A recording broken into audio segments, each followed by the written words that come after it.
right. So what is the role of the government? What is their duty? What role do they serve? Okay, so firstly, the government plays an allocative role. So the government must determine how some resources are allocated. Collective goods such as roads, education, and health. You remember yesterday we discussed about which department do you think that it benefited the most during the pandemic period? And we all could confirm that the Department of Health actually did benefit the most. So the government plays an allocative role whereby they distribute the resources which they would have gathered from the taxpayers. So that's from your payee, from your VAT, from company taxes. All those resources, they are distributed by the government to the different ministries. Okay, so the government also plays a distributive role. The free market outcome results in an unfair distribution of income. So they will intervene to assure that anyone has sufficient income. So remember, in a free market economy, it will be mainly determined by supply and demand. But the government now also needs to play a role to make sure that the poor do not get too disadvantaged if we just let those two constraints determine our living. So the government also plays a role in such a way that they also have to make sure that the poor, they also benefit through making sure that maybe they get free health. They also get accommodation like your RDPs. They also get free education. That's also to make sure that at least every citizen has got a decent life. And the government also plays a stabilization role. So the government intervenes in the market to ensure that there is steady growth. They do this through monetary and fiscal policy. So you'll see that in the next chapter, we're also going to be discussing about the monetary and fiscal policies. So these are policies which the government can actually use to sort of like stabilize the economy. So this can actually involve increasing the your interest rates. It can also involve raising your taxes so that they can be able to have more resources. But we'll also explain how that works. So for any economy to be successful, there must be a relationship that must exist between the public sector, the private sector, and as well as the foreign markets and monetary sectors in an economy. So when we talk of monetary sectors, we're talking of your financial institutions, such as banks and the central bank as well. So the public sector provides goods and services such as the roads, hospitals, schools, etc., and makes laws that influence the levels of trade. Whereas the private sector has activities that involve trade, which is basically mainly import and export, and also the financing activities, which are also done through our commercial banks and the central bank, right? And then there is globalization and integration, whereby South Africa, because it also imports and exports, so meaning to say its survival is also dependent on the global markets. So it also has to create a relationship, and also there are ways of actually measuring how we are actually faring with our foreign markets. Because remember, we also have got goods which we import in the country, and then we also have got goods which we export outside the country to the other countries. So all this is done through the companies which operate here in SA, which are registered in SA, which are the South African companies. So there is a relationship between the private companies, the foreign markets, as well as the monetary sectors, which is inevitable. So what is an economic system? Okay, so an economic system, it is the system of production, distribution, and consumption of goods and services of an economy, right? So there is a set of principles and techniques by which problems of economics can be addressed, such as economic problem of scarcity through allocation of limited resources. So yesterday I did mention about the different types of economic systems which do exist. And some of you did confirm that you had actually covered this in your previous studies. So let's just have a quick list of what kind of economic systems do exist according to your understanding. Some of you might not have covered that, but let's have a quick list of these economic systems which you think they do exist before we actually get to go into detail into them and discuss them. Just naming them.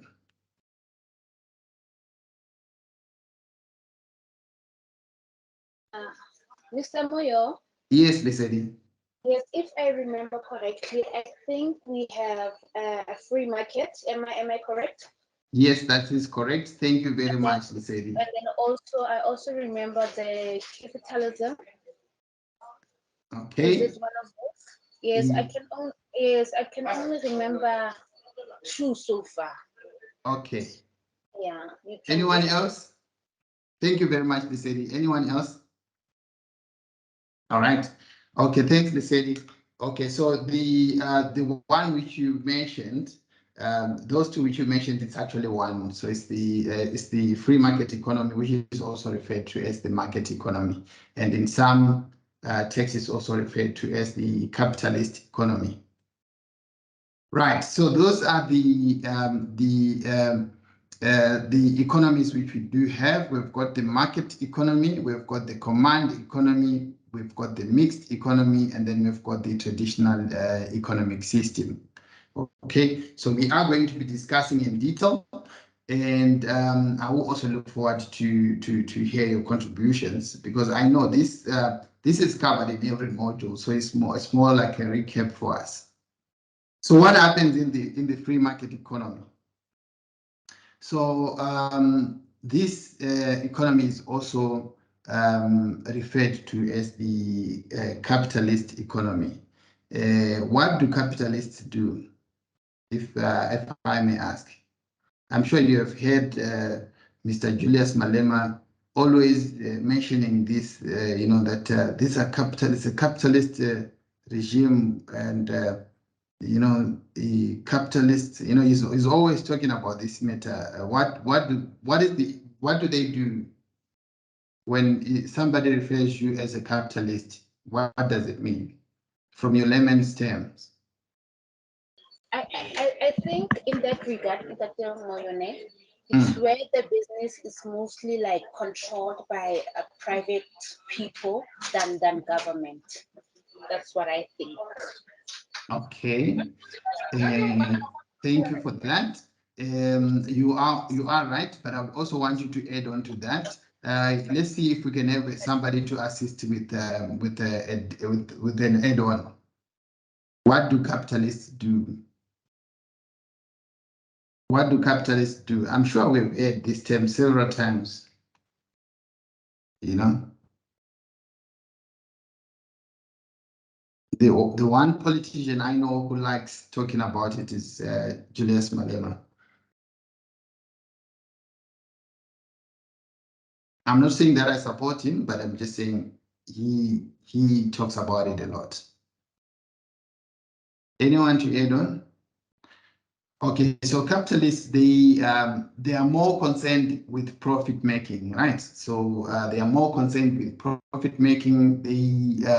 They'll do anything to make sure that they get profits. So they work more in self-interest to attain more profits. So those are referred to as capitalists. So their main concern is making profits, nothing else. Okay. So in a free market economy, firms and households act in self-interest to determine how resources get allocated and what goods get produced and who buys the goods. So meaning to say, in this kind of economy, the government does not have control in terms of the operations of the companies. So it is opposite to how the command economy works, whereby you would get the central government being the main planner or the main organizer of how things should be operating in terms of who gets to produce what or who gets to buy what. So in this case, the markets are left to be determined by demand and supply. And so why it's also referred to as the capitalist economy, because in such a case, then the private companies, they've got enough armory to actually to make sure that they get to maximize on their profits without any intervention of the government. So there is no government intervention in a pure market economy. So this is also referred to as laissez-faire.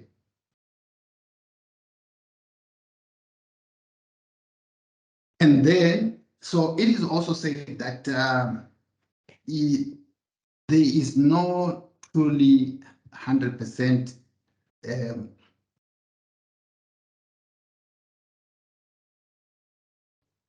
it is also said that there is no 100% free market economy which exists in the world. So you'd actually find even the US and Switzerland, which are countries which are also referred to have economies which are almost 100% free market economy. To some extent, their governments still intervene to make sure that some of the basic needs they are not so that at least people benefit, every citizen benefit, especially when it comes to health and basic commodities. So there is a separation of the government and the market. So this separation prevents the government from becoming too powerful and keeps their interests aligned with that of the markets. So in a market economy, the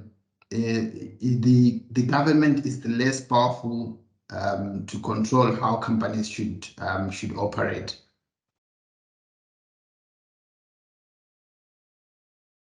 So what are the advantages of this kind of an economic system, of a free market economy?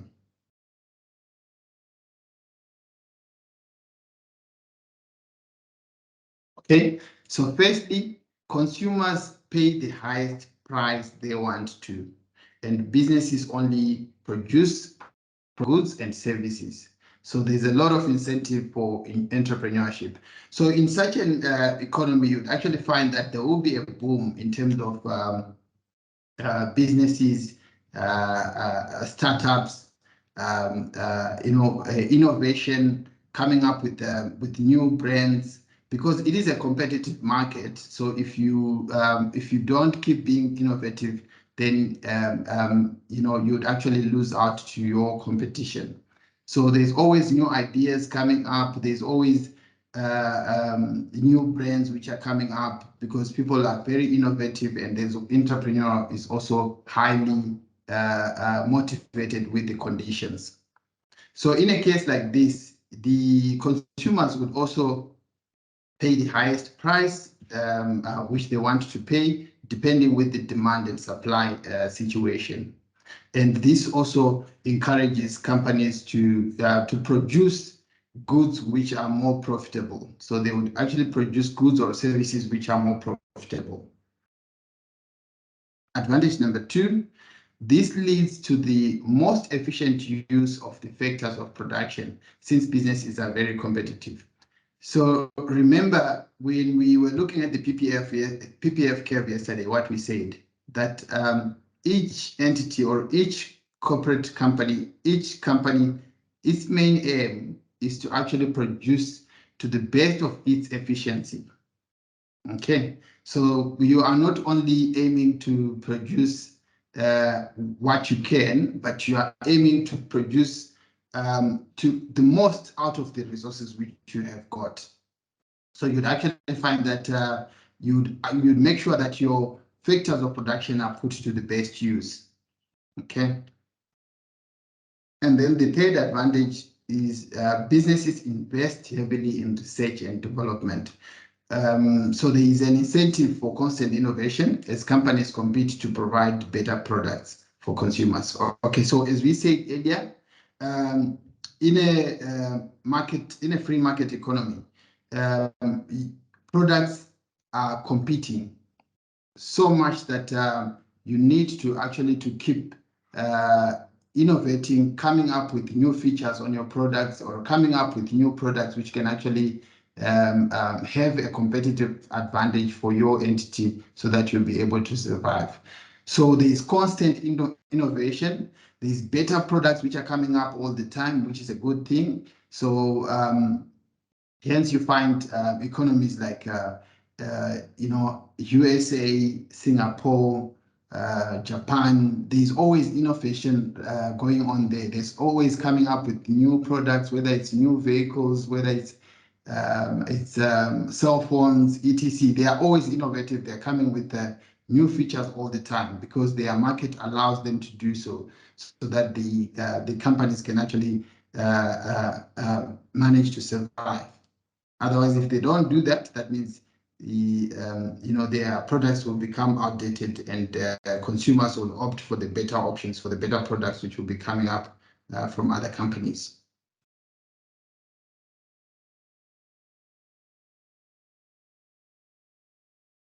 What are the disadvantages of this kind of economic system?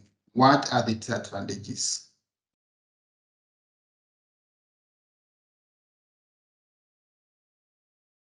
What do you think are the disadvantages? Anyone to assist from your own understanding? What do you think will be the disadvantages of this kind of an economy?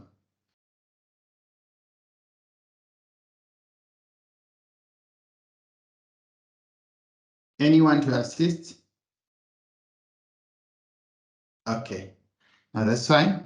Okay, so due to the fierce competition nature of this business, you would actually find that there is very little concern of the people who cannot afford, who are mostly, in most cases, you'd actually find it's the elderly, the disabled, the unemployed. There's very little concern for them. So in such a situation, they would actually be disadvantaged. So hence you'd find that we say that there is no economy which is like almost 100% purely a free market economy, because the governments would now tend to intervene to make sure that those people who cannot afford, who do not have the ability to afford for themselves, they will be catered for. So in a 100% purely free market economy, you would actually find that they tend to be disadvantaged of this group of people. So this actually leads to income inequality because they cannot afford, and the markets are determined by demand and supply, and the companies or the corporations, they are mainly concerned with producing goods which are highly profitable. So that tends to be a problem in itself. Okay, so, and then disadvantage number two, since the market is solely driven by self-interest, economic needs have priority over social human needs, like providing healthcare for the poor. Consumers can also be exploited by monopolies. So remember yesterday we also spoke about monopolies, whereby you would actually find a few large corporations taking advantage of the situation and colluding on prices. So in such a situation, the people who would be put at a disadvantage is people who do not afford those services. So such kind of an economy would also create a disadvantage on the poor.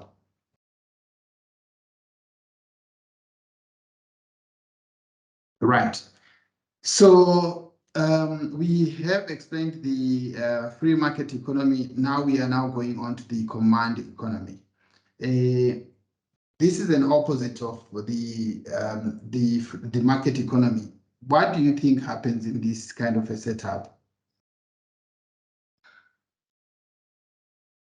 Anyone to assist us there? What do you think is the what are the characteristics of this kind of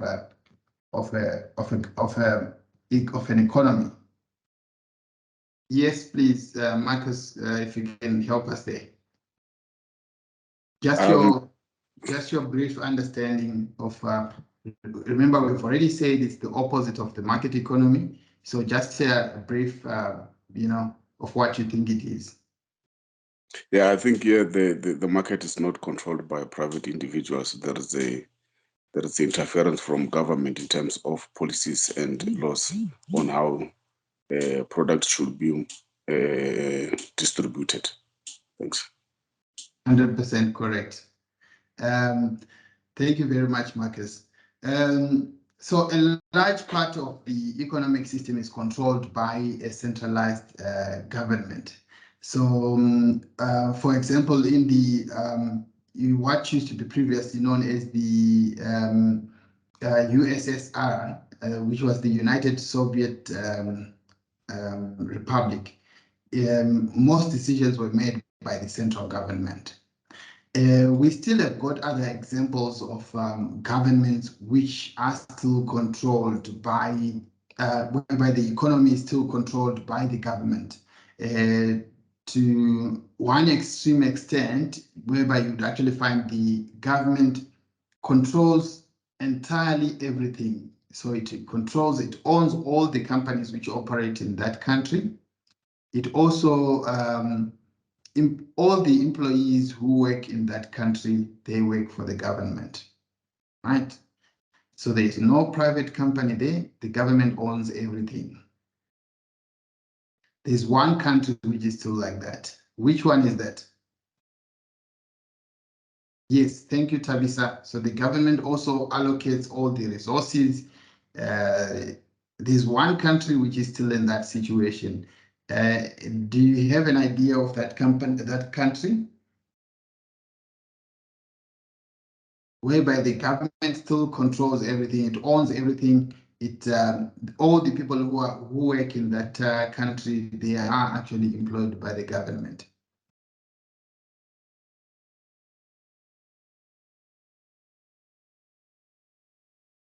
So this country has got an absolute command economy. It's one good example of a command economy.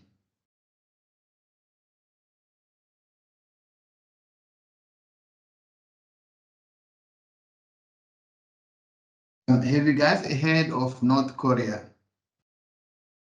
North Korea, where there is that leader or president with a funny haircut. North Korea. I've forgotten the name of the president, but that country is actually entirely a command economy. So the government controls everything. Everybody who works in that country works for the government. So whether it's a car manufacturing company, whether it's a clothing company, whether it's the farms, everything is entirely owned by the government. And if you look at their clothing, even their cars, the cars which they still drive in North Korea, you would actually see that it's outdated designs. You know, the designs which you would actually see in the movies of 1960s and the 70s, they still drive those kind of cars because They lack innovation. They haven't allowed any other private company to actually to come in and come up with new ideas and new designs, etc. So they still drive those old cars. And also, if you look at their clothing as well, if they, I don't know whether it's because of the culture as well there, they have got old style designs, which so they haven't been moving with the times. So you can see there's lack of innovation. People are not inspired to do that, and there's also so much restrictions in terms of coming up with innovative ideas, which are regarded as westernized ideas. Okay. So in this case, the government is involved in entirely everything, from planning to redistributing of resources, and they are also the command economy is capable of creating a healthy supply of resources, and it rewards its people with affordable prices. So the main approach of this communist approach, the main idea of this communist approach is to actually to provide affordable goods for everyone, right? So the government tries to manage all its resources so that each and everyone can actually have a standard life.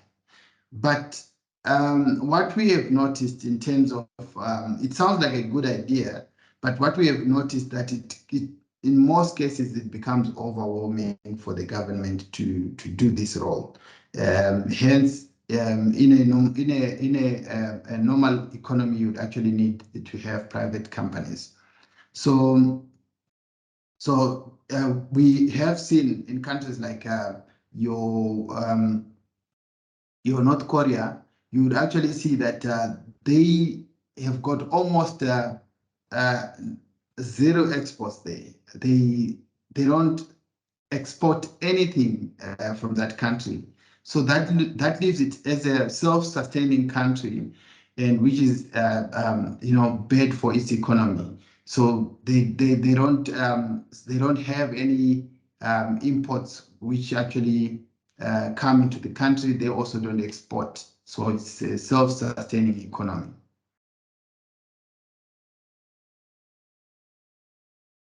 So in a command economy, the government owns almost entirely everything, all the industries, including your aviation, the railroad systems, etc. So in a command economy, it is possible for the government to create enough jobs and provide goods and services at an affordable rate. So here, at this description, you need to take note of that term. It is theoretically possible, but in real life, it is not possible to actually to do all that. Yes, you can have the jobs, you can have the goods and services at an affordable rate, but are you actually providing the quality goods and services at that affordable rate? The jobs which you are giving to your people, are they paying jobs, or you are just everybody gets the minimum wage? So the reality is actually a bit far from this theoretical assumption. So in a command economy, you would actually find that in most of these command economies, they tend to focus on the most valuable resources like oil.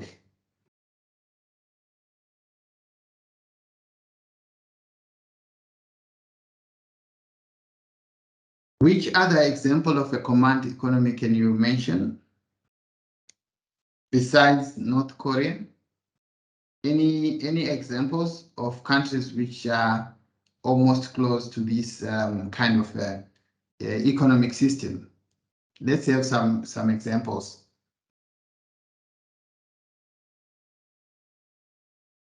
Let's have other examples, one or two examples.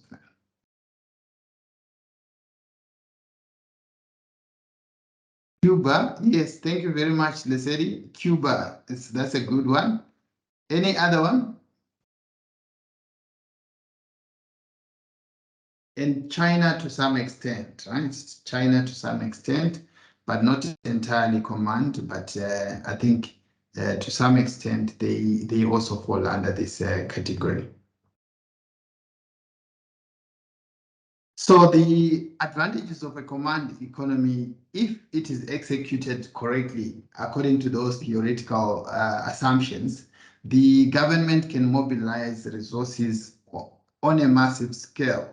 So this mobility can provide jobs for almost all the citizens. Okay.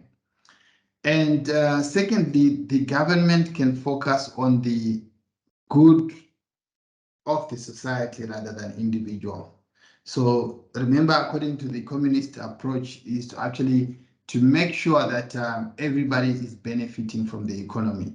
So everybody has got access to the has got a fair access to the resources. Everybody has got a job, and you know, so the focus is not on individual but the good of all citizens.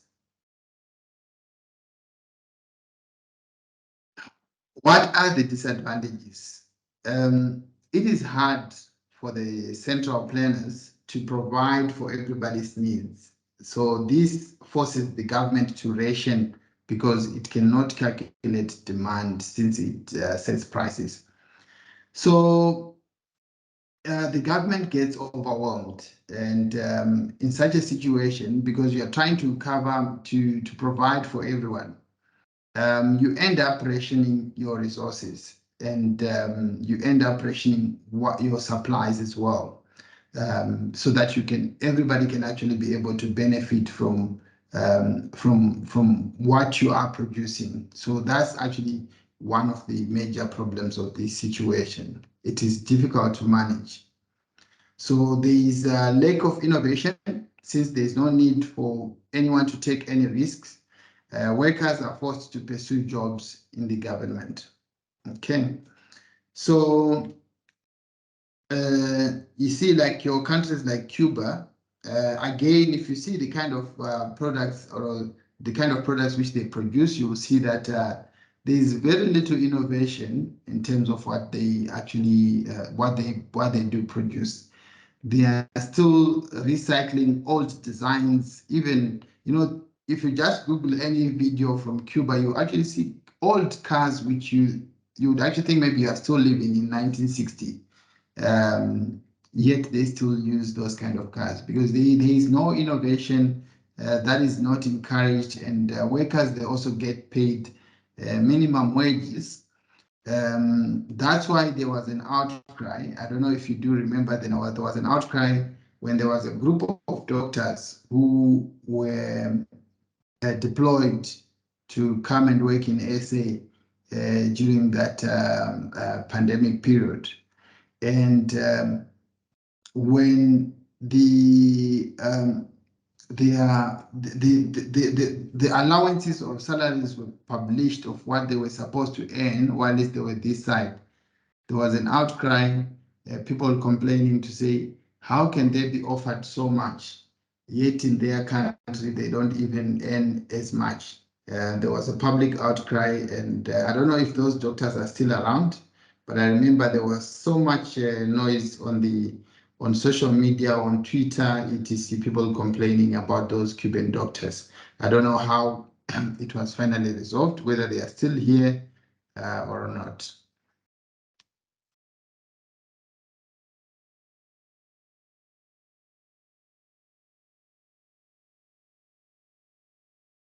Right, so then we come to mixed economy. So mixed economy is a combination of different types of economic systems. So these economic systems is it's actually a cross between your market economy and the command economy. So it's a combined situation of a market economy and command economy. So in the most common types of mixed economy, the market is more or less of government ownership, you know, except for key areas such as your transportation, and sensitive industries such as defense and railroad.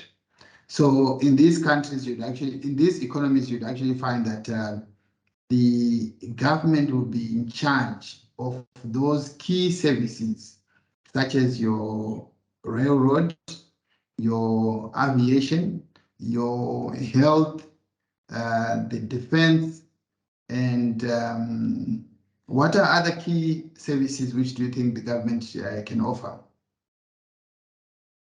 All right. So those key services, they are controlled by the government, right? And then the government would then leave all the other sectors open to the private industry. Okay. However, the government is also usually involved in regulation of the private business. So the idea behind the mixed economy was to use the best of both worlds to incorporate policies of socialist and capitalist, right? So in such a situation, the government also tends to regulate the private businesses in terms of how they operate, in terms of their pricing. They also try and curb colluding of prices as well by big corporations as well. So if you remember, there was an issue of the companies colluding on bread prices. I think that issue, it involved Sasco, it involved Albany, whereby it was found that they were colluding to prices, and they were all of them, they were fined because they were found guilty to colluding on the prices, to actually pegging the prices. So that's some sort of government intervention in a mixed economy. So to a certain extent, most countries are are in mixed economic system. So most countries, they fall under this category. For example, India, France are some of the mixed economies. Do you think South Africa falls under this category?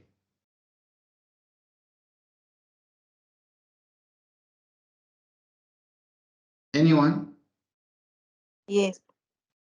Right? That's 100% correct. So South Africa is a mixed economy. So what are the advantages of a mixed economy? So there is less government intervention. There is less government intervention than a command economy. So this means that the private businesses, they run efficiently, and they are able to cut costs, and also the government also tends to make sure that on the basic services such as health and your railroads, your transport, etc., they also intervene to make sure that the general citizens, they also get to benefit from that. So in a mixed economy, governments can use taxation to redistribute income and reduce inequality. Remember, we explained the role of the government in South Africa. The government is there to make sure that they redistribute the income and also reduce inequality.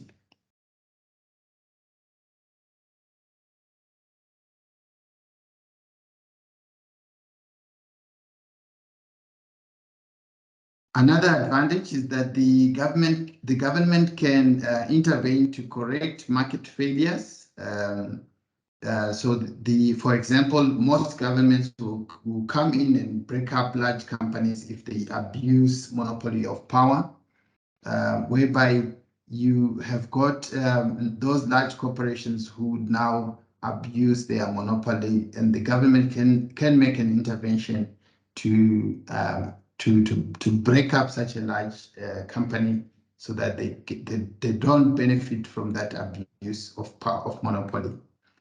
And also another example could be the taxation of harmful products like your cigarettes to produce a negative externality of consumption. I don't know if you have noticed this, that there is actually high taxation on our cigarettes and alcohol. The reason being is the government tries by all means to discourage consumers from overconsumption of those particular products. So that's why your cigarettes and alcohol are expensive.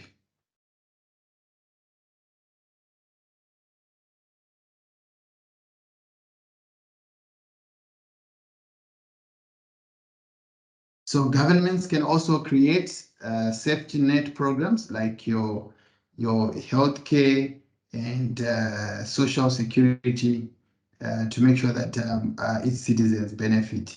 For example, we've got our social grants where people who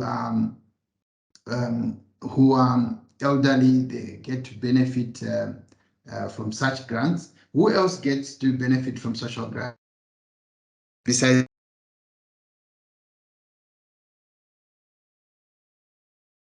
who else?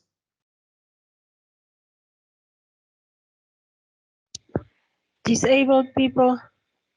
Disabled people, yes. Who else is going? The youth. The youth, that's correct. I think it's those three categories. Huh? Do we have any other?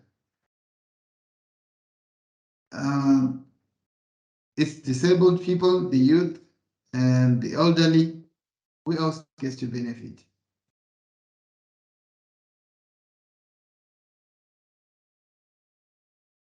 I think there's about 4 groups.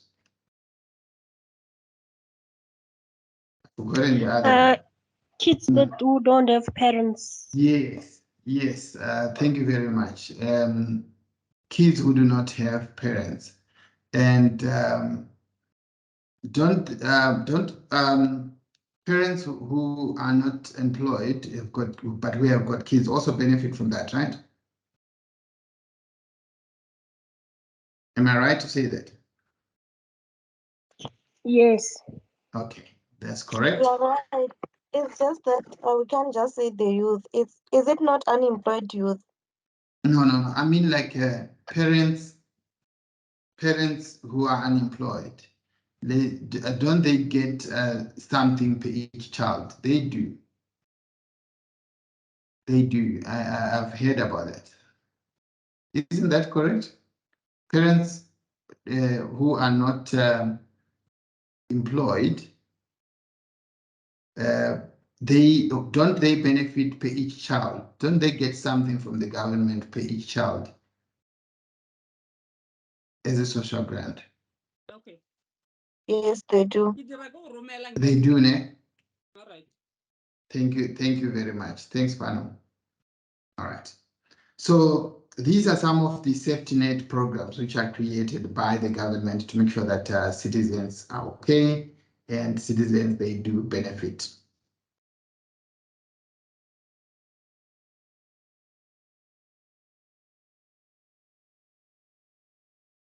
What are the criticisms of, what are the disadvantages of a mixed economy? So there are criticisms from both sides arguing that sometimes there is too much government intervention and sometimes there isn't enough. So in some cases, you would actually find that the government will be blamed for not intervening enough. And then in some cases, you would actually see that there are some cases where the government, it will be found to be having too much intervention. And then that would actually disadvantage the private companies. Okay, so a common problem is that the state-run industries are often subsidized by the government and run into large debts because they are uncompetitive. I'm sure we see this evidence in most of our parastatals where they are failing to actually to run efficiently your parastatals like ESCOM, DENEL, PRASA, etc., including some which have recently closed. SAA, it was also having some issues. They've been having issues for several years, to an extent that a decision was made to say that they should dissolve, but they are still in operation. But we'll see how that works out. So most of these entities which are owned by the government, they always run into large debts, and they are found to be very uncompetitive, and they don't operate efficiently.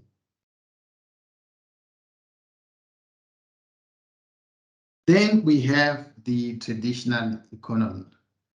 All right.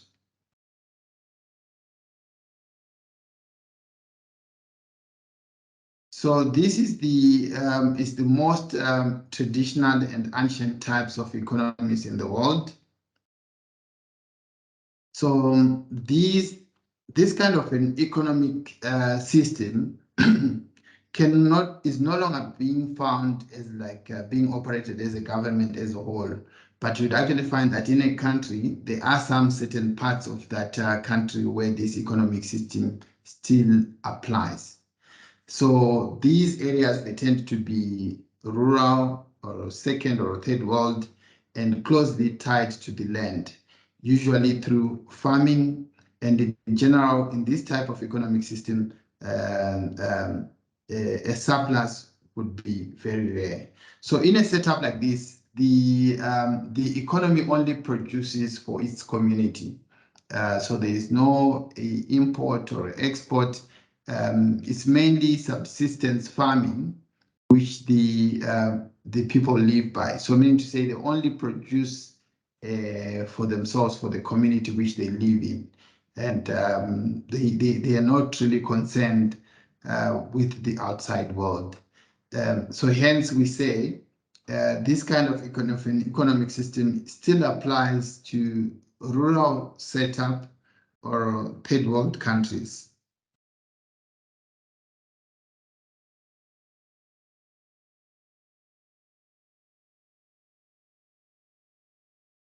So vast portions of the world still function under a traditional economic system. So take note of that. It says vast portions, not many countries. So we're talking of rural setups here, right? So each member of a traditional economy has more specific and pronounced role, and these societies tend to be very close-knit and socially satisfied. However, they do lack access to technology and advanced medicine. Okay, so these kind of setups, you'd actually find that people in some cases they lack any access to technology or to advanced medicine. I was watching a documentary recently where they were showing this other rural community in Namibia. I think the tribe is called the Bahimba tribe. So they are nomads. They survive on they keep a large number of cattle, and they survive on selling milk, and they also do a little bit of farming because they are nomads. And they were trying to introduce these people to cell phones. So they would actually go into these communities and they try and show the people how the cell phone works, etc., to try and make sure that they get to adopt these technological advancements. So we do have those kind of setups where people, they live in a close-knit community and they are not really influenced by the outside world. Do we have such communities here in South Africa?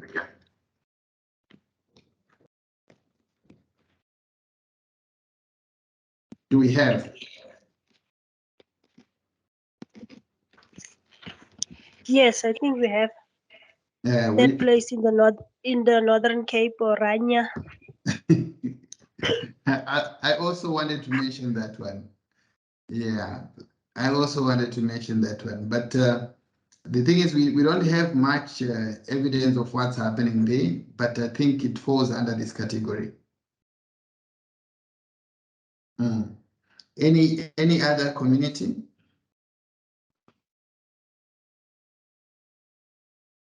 Even outside South Africa?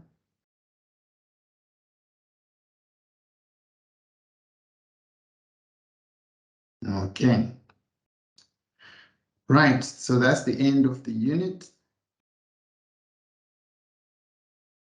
We now move on to macroeconomics. Brazil, yes, Fano said Brazil, the Amazon basin, the along the Amazon River. Yes, that's absolutely correct. There are tribes there who have resisted any influence of the outside world. Yeah, they still live on those close-knit communities, and they don't allow people to influence them. Yeah. All right, so we are going to be looking at macroeconomics. So in this section, you should be able to demonstrate an understanding of macroeconomics. You should be able to distinguish between physical and monetary policy. You should be able to explain key macroeconomic terms and indicators, such as your economic growth and GDP. You should also be able to explain what is inflation and what is CPI. So CPI, that's your consumer price index. Okay, but we will explain all these terms in detail so that we can have a better understanding of them.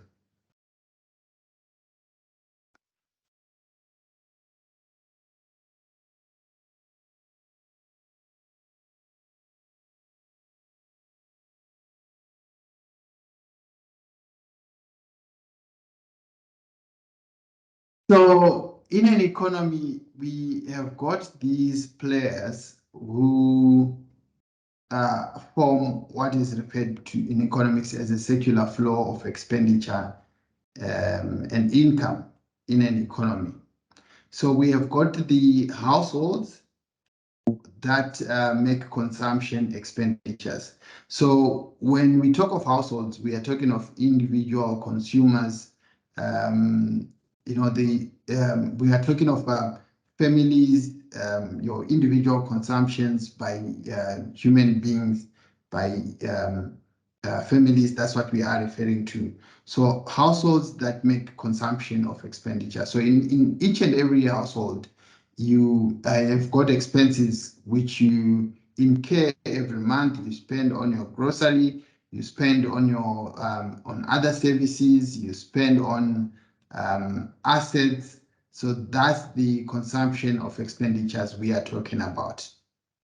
Okay, then we have got firms that make investments. Right, so we have got companies which do invest in either in other companies or in the government as well. Then we also have got governments that buy goods and services. So this is referred to as G. You'll see on the circular flow of expenditure, which I'll also show you. So wherever you see G, that refers to the government. Where you see I, that refers to the investments. Where you see C, it refers to the households that spend on consumption expenditures. And then we have got the rest of the world that buys net exports. So what are net exports? When we talk of net exports, we are talking of exports minus imports. So this in a circular flow of expenditure and income in an economy diagram, it's always represented by X minus M. So wherever you see X minus M, that means net exports. Okay. And then we also have got firms that pay incomes to households. Remember, also individuals also work for companies. And for these companies which they work for, they also get paid. So this is referred by this symbol Y when it comes to explaining circular flow of expenditure and income in an economy. Right. So this circular flow is represented with this diagram here. So you have got here, you've got your firms, which are your companies, which are also paying taxes to the government there. You can see that arrow there. And then you've got your government also making purchases from those firms, right?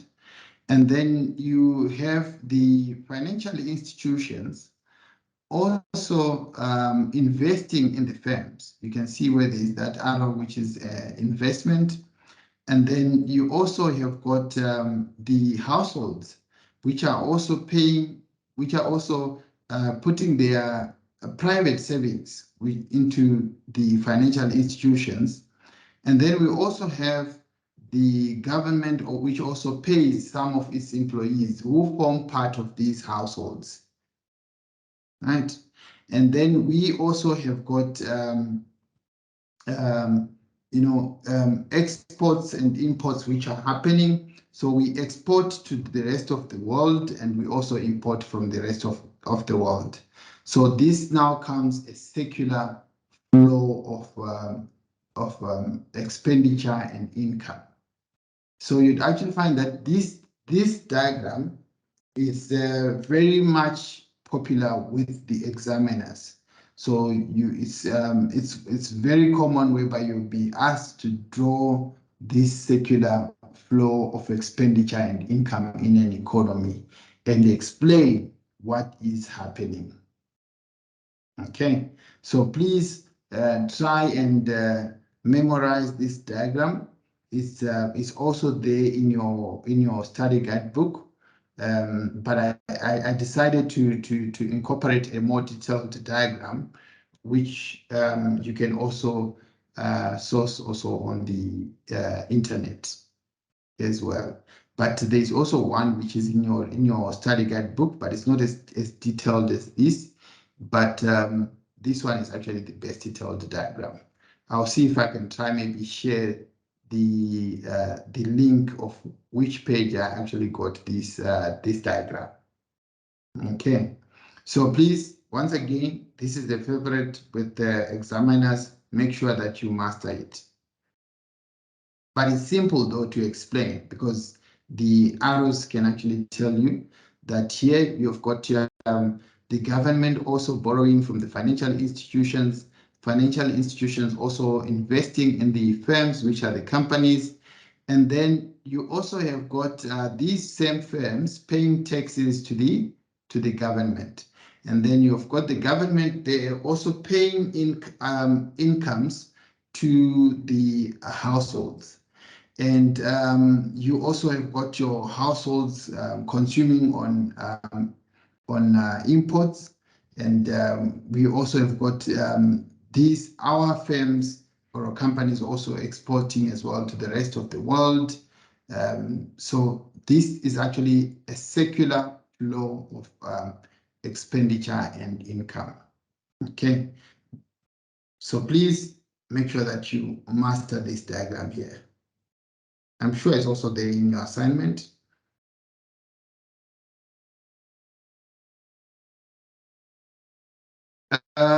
If you've got any questions, please use the mic so that we can assist you, and it also helps others so that at least because I won't be able to read what's in the chat. Please make use of the mic. Don't be afraid. You make use of the mic. You raise your hand, and then you ask a question. Okay, so so this is also another version of the circular flow of expenditure and income in an economy. All right, so but also with the same understanding in terms of the flow of expenditure, whereby you'd find that the government is also spending on the same goods which are on the market, and the firms as well, they are providing those same the goods on the market, and they are also buying some certain goods from the market itself. The households, they are also buying goods which are also on the market, and there is also import and exports from the rest of the world. Lesedi, yes, you can go ahead. Ntate Moyo, Yes. where are we? Because now I cannot see slides that you're talking about because I'm still at the economic sectors. Okay, so if you see that happening, you just simply need to refresh your teams, because it can happen that maybe your bandwidth is not moving at almost at the same speed as ours. Can I confirm with the others if you can see the page which we are on right now? Yes, I can see. Yes, You can see. I can see you are at 103. Yes. That's correct. So if you see yourself still stuck in the pages which are behind, that means your bandwidth is not fast enough. Your speed is not fast enough. So what you can try and do, you refresh your MS Teams so that you'll be able to see the same page. Okay. So if you're asked to draw this diagram, rather don't use this one, draw this one here.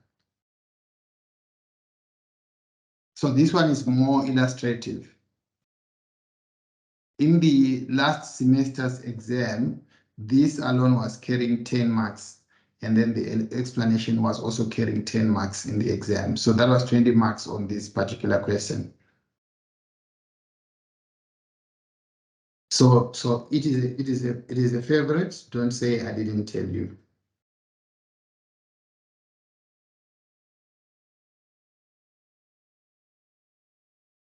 Right. So this circular flow of income and expenditure is also represented by this formula, which is income is equal to income represented by 1 to consumption plus investments plus government expenditure plus the net exports, which is represented by X minus M. All right, so it's represented with this formula here. So you will not be required to calculate anything, but mentioning the formula on your explanation would actually get you an extra mark. Okay. So, so do you see where this formula is coming from?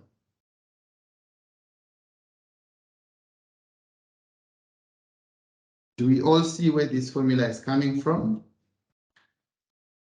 Remember, all these items, we have got a description of them on this page here,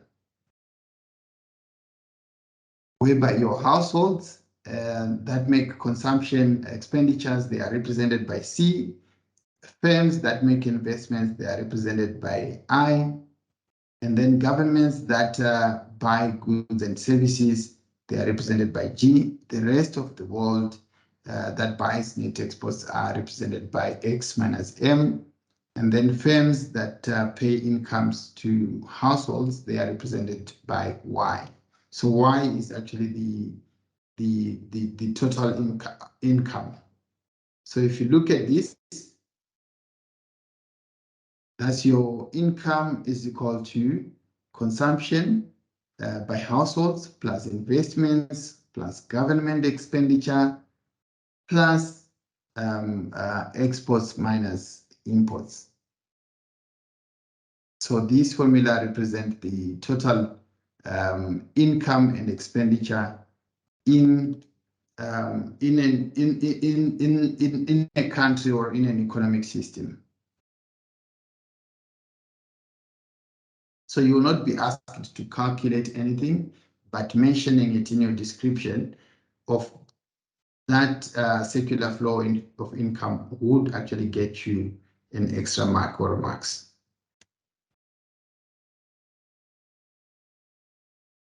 Right, so we are now looking at economic indicators. So what are economic indicators? So economic indicators allow us to analyze situations, to analyze statistics of economic performance and predictions of future performance. So the types of some of the examples of economic indicators are your unemployment rate, your inflation rate, your GDP, Forex, etc. Okay. Have you ever come across any of these?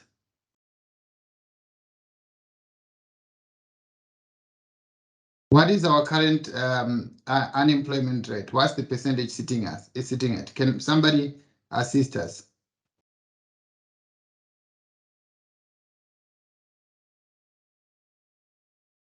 What is the current unemployment rate?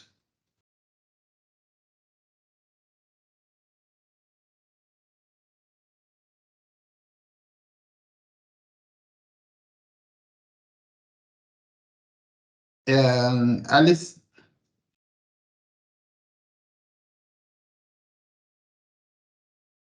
Alice, I see your hand up.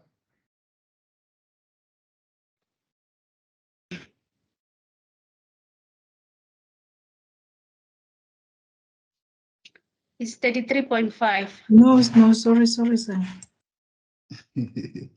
Okay, you said it's 33.5. Yes, sir. Okay. Can we all confirm that?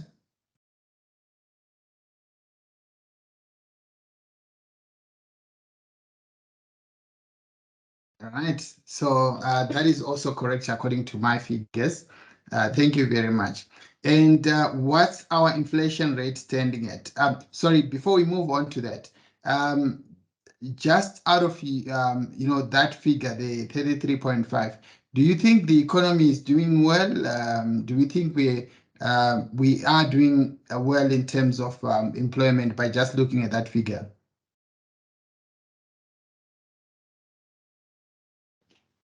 I think we are not. We are not, right? We are not. That looks too high. It's actually the highest ever since. So we are not doing well. And anyone who can also help us with the inflation rate. What is our inflation rate standing at? Someone else to assist us with that?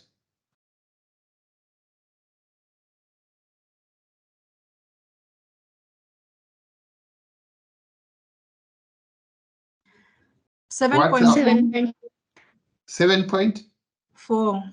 4. Okay. Yeah. So that means it's slightly declining from the last figures, right? So in November, December, it was standing at 7.6.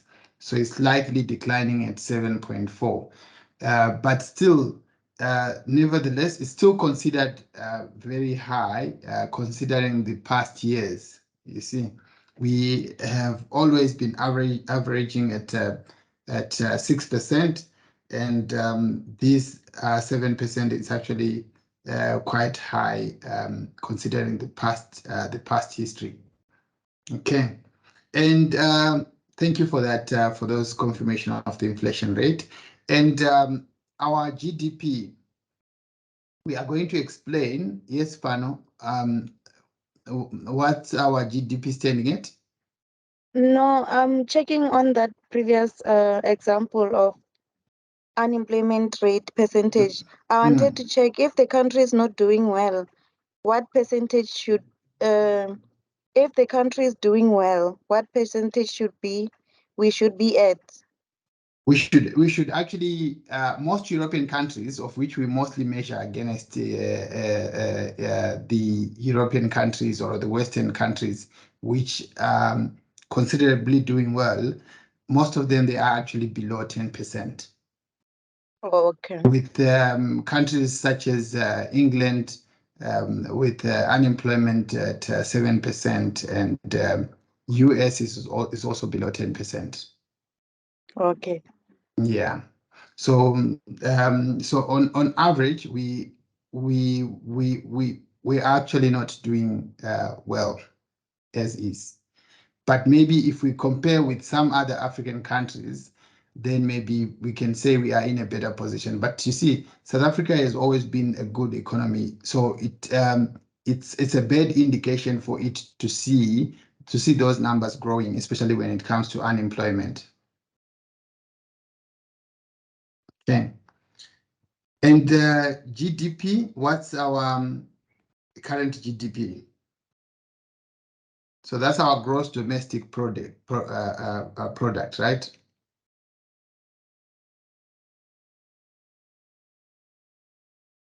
What's our GDP? GDP at?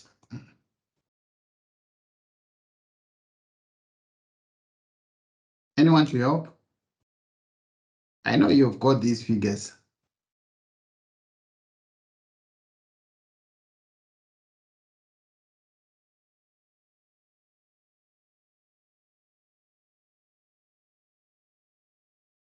Anyone? Even a rough estimation, what you think our GDP is at?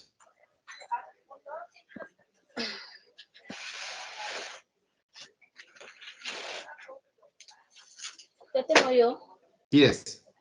I'm sorry, I'm not on the GDP. Ne? Going back to the unemployment rate, is it also determined by our economic system, or it's just that South Africa is not doing well? Or what could be the case of the unemployment rate? Okay, so there's quite a number of factors, right? So there's issues of companies also which have been closing down, especially in the past 5 years. Then also there's issues of migration as well, whereby I'm sure you've seen an uprising of such pressure groups such as Dudula or Citizens First, whereby they've been advocating against the employment of non-documented people. So what that means is that those people who are non-documented, if they are employed, that means they do not form part of these figures. But we have got figures of those citizens who are unemployed, you see. So hence those pressure groups are sort of like complaining or raising such issues to say, no, we can't have such happening. It's either only documented people should be employed. So that's also another challenge as well, especially in small to medium enterprises, whereby there's been concerns of people who are undocumented who are employed. So that's also another factor as well. And then the third factor as well, yes, Lissetti?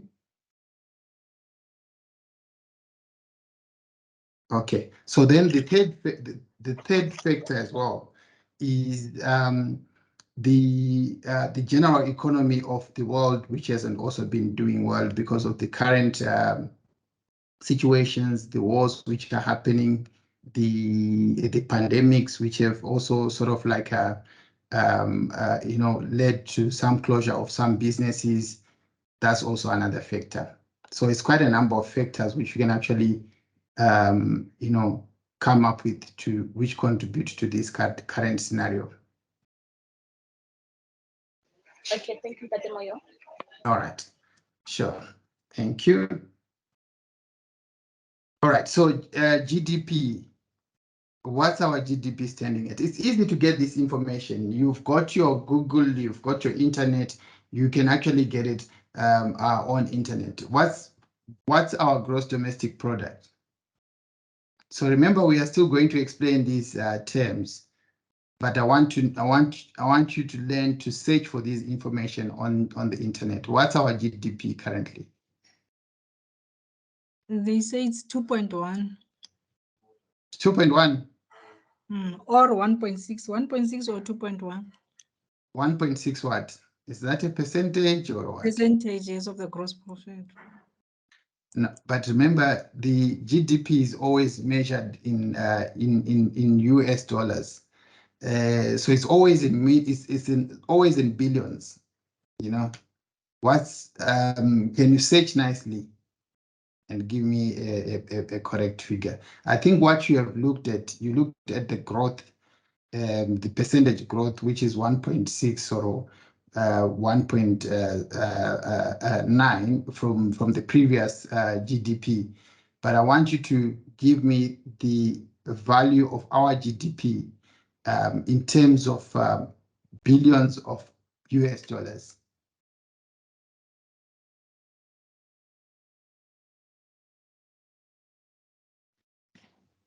It's Anyone? 419 billion 419 billion. Yes, US dollars. that is absolutely correct. So what it means is that, in terms of what we are producing as a country, we are worth 491 billion annually. That's where we are currently sitting at. So that is absolutely correct. And then in terms of our exchange rate, what is the current exchange rate of the rand against the US dollar? 17 rand. 17 rand. Okay, so meaning to say $1 is 17 rand exactly.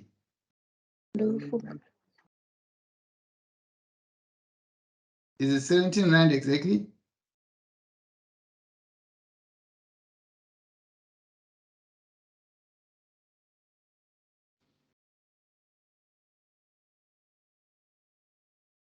It's 17 rand and some 113542. Okay, so say 17 rand 11 cents. Yes. Okay, all right. So that is always fluctuating, right? So you'd actually find that maybe if you can check it, maybe at around 4, it might be maybe now standing at 17 rand 10 cents, or maybe 17 rand 9 cents. So that is always fluctuating, and sometimes it can even go higher. You might actually find it maybe it's now standing at 17 rand 15 cents.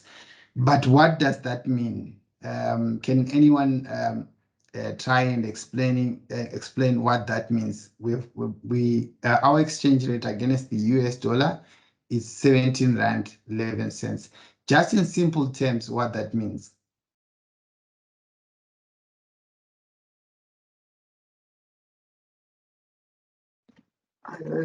It means the rand is weak. Okay.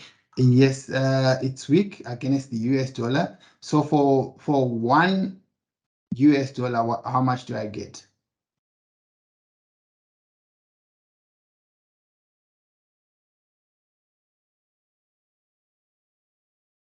It's For $1 11 cent. 17 rand 11 cent. Absolutely correct. Okay, so I just wanted you to understand that that exchange rate. That's all. But we'll look at it further, how that actually works. Okay. So here are some of the characteristics of economic indicators, right? So economic indicators can be pro-cyclic, so meaning to say that these indicators, they move in the same direction as the economy, right? And economic they can actually be counter-cyclic. So what does this mean? It means the indicators move in the opposite direction than the economy. And these economic indicators, they can also be leading. And what does this mean? It means the indicators change before the economy changes, right? And economic indicators, they can also be lagging. What does that mean? It means economic indicators do not change direction for a few months. Okay?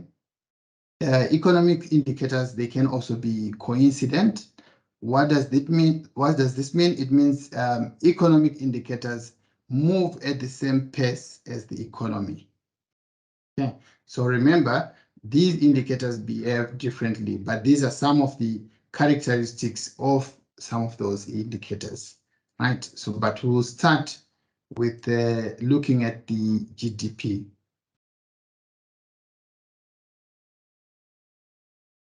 Right. So what is the GDP? What is the GDP? So the gross domestic product is the primary indicator of health of a country's economy. So it measures on how the country is progressing in terms of its economy. So it is one of the most important indicator which we use for measuring how the economy is progressing from one year to the other. Or also, we also use it when we are comparing, you know, the different economies. For instance, comparing the economy of Botswana to South Africa. So you'd actually find that as much as the puller against the rand, as much as the puller is has got more weight or is more stronger than the South African rand, it doesn't mean that their economy is doing well.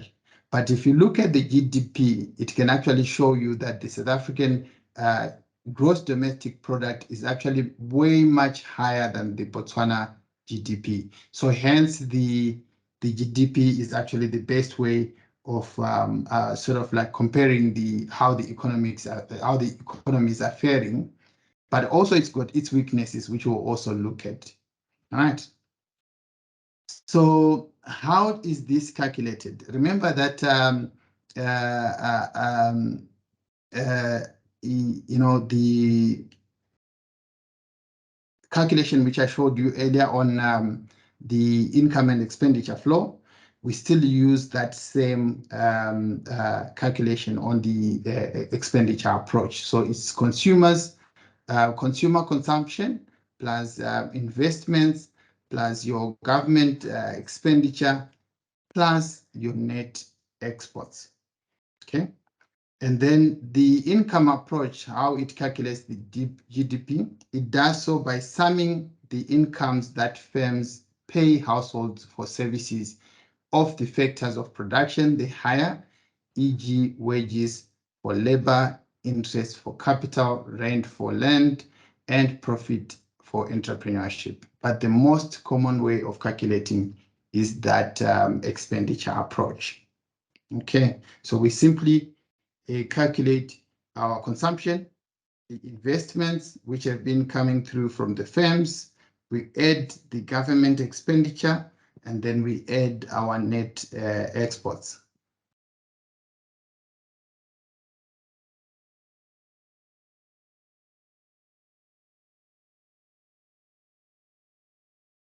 Sorry. All right. So on this GDP, we have got what is known as nominal GDP and real GDP. So nominal GDP is an assessment of economic production in an economy that includes current prices in its calculation, right? So in other words, it doesn't strip out inflation or the pace of rising prices, which can inflate the growth figure. So what are we saying here? There's two ways of actually calculating the GDP. We have got what is known as the nominal GDP, and then we've got what we refer to as the real GDP.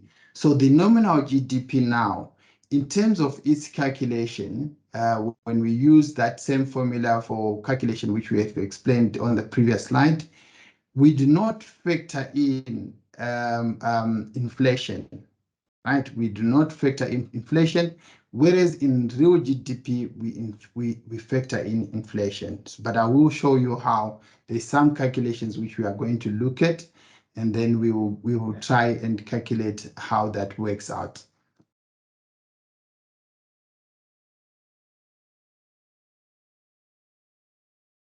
Real GDP is a measure of the total quantity of goods and services the economy is producing that is not affected by price changes of goods and services. So economists use real GDP to make real comparisons of the nation's change in outputs, also known as constant price GDP and inflation corrected GDP. Okay. So this one here is actually inflation corrected.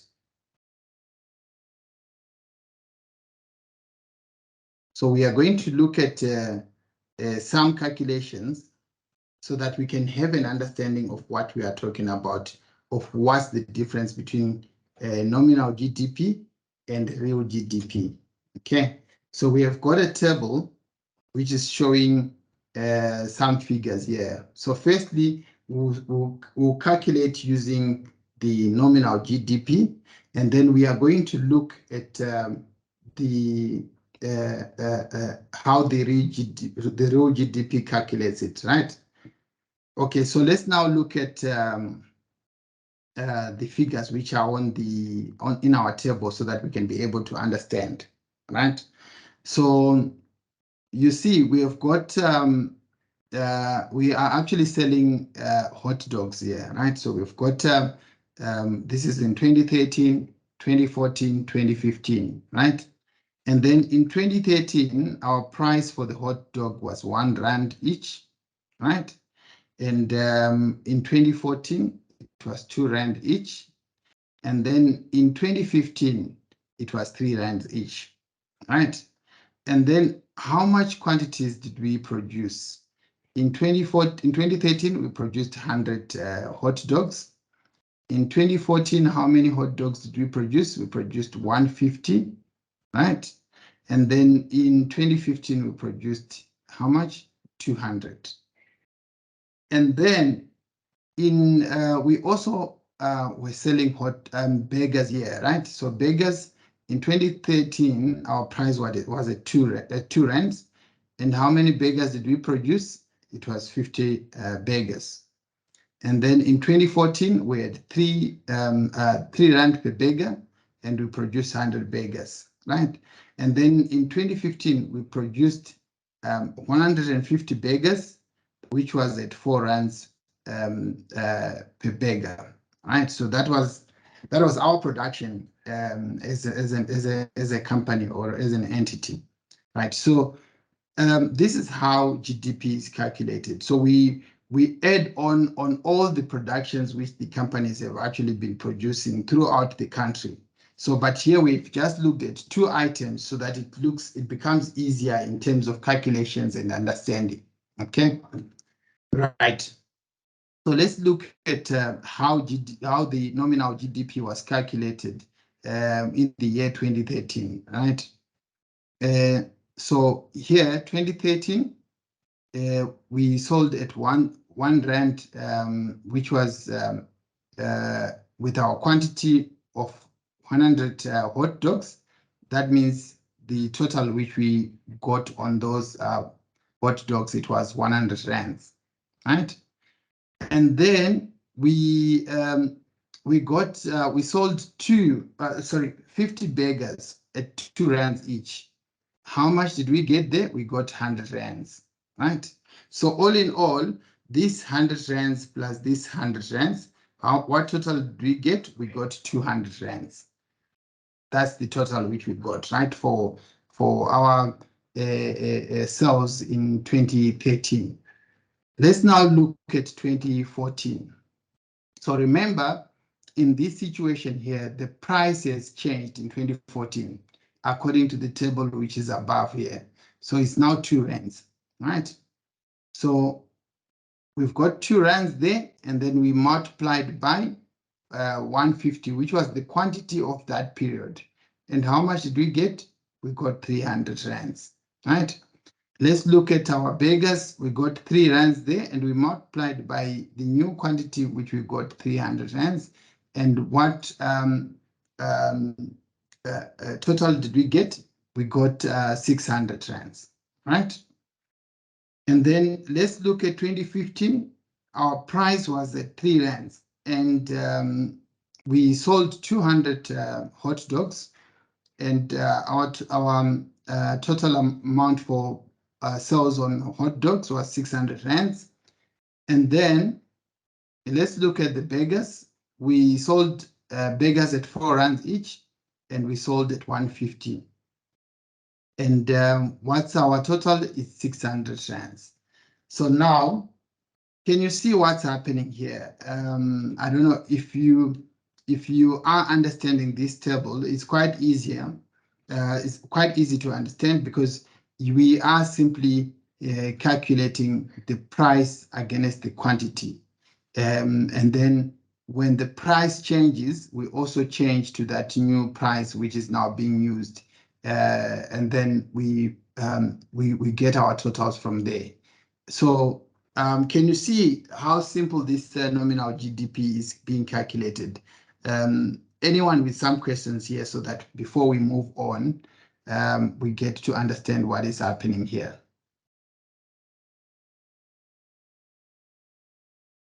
Is it easy to understand how this table is working here? Because we are from here, we are going to look at how real GDP is calculated. And then I would want you to see the difference. But firstly, can you familiarize with what is happening here? And then we are going to see a calculation of real GDP, and then we look at what is happening, what's the difference, and why it is so. Okay, can we confirm that we are understanding this table?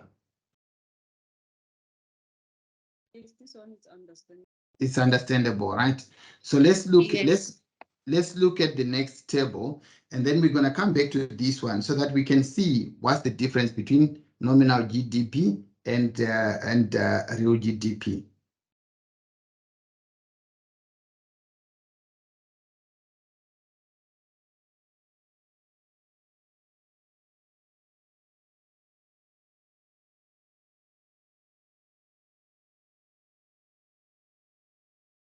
All right. So in 2013. It's still the same price, the same prices, the same quantities, right? So this top table is actually literally the same. But let's look at how the real GDP was calculated. So in 2013, we multiplied 1 rand times the quantity, which was 100 rands, which we got. We did the same with the beggars. We calculated 2 rands multiplied by the 50 quantity. We got our 200 rands there, right? But now let's look at 2014 now, where things are now starting to change, right? You see, our price in 2014 changed to 2 rands. But here in 2014, we maintained that same price for real GDP. We still use that old same price, the old price, which is 1 rand. So can you see the difference here with the real GDP? Instead of changing the price remains the same. So we still have got 1 rand, and then we multiply it by the new quantity, which is now 150. And then we do the same with the beggars. The price of the beggars had changed in 2014 to 3 rand, but we still use the best price, which is 2 rand. Okay, and then we multiply it by 100 to get 200. So the total of this 200 plus 150, that gives us 350. Okay, and then in 2015, still the prices has also changed to 3 rands, but we still, because it's real GDP, we are correcting inflation. We are not including inflation in this figure. We have got our price at 1 rand, and then we multiplied by the quantity of 200 rands. And we get here 200 rands, which is our total for the hot dogs. And then on the beggars, we also do the same. We multiply the base price multiplied by the new quantity. of which we then get 300. 300 plus 200, we get 500. So can you see what's the difference between these two? Can someone just explain to me what's the difference between those two?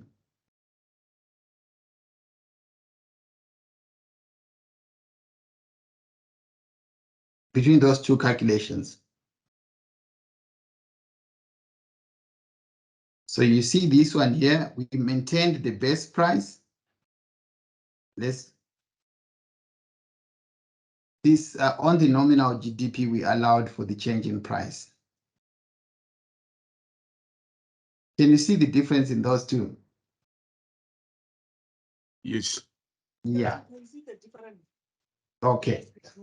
Yes. So the real GDP, it does not factor in price changes or inflation, whereas on the nominal GDP, it factors in inflation and price changes. Okay, so that's the difference between those two.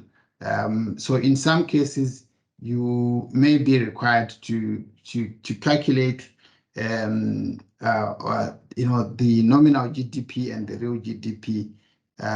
Given you would actually be given maybe a table like this, whereby you would then be required to calculate nominal GDP and real GDP from the given valuables, from the given values, sorry. Okay, so just to remember how to calculate that. It is very important, and it is also quite a common question with the examiners.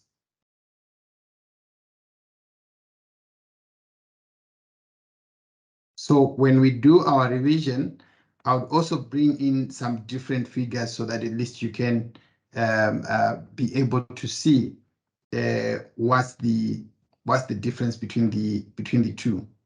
Okay, but also when I send you these notes, try and practice on yourself as well.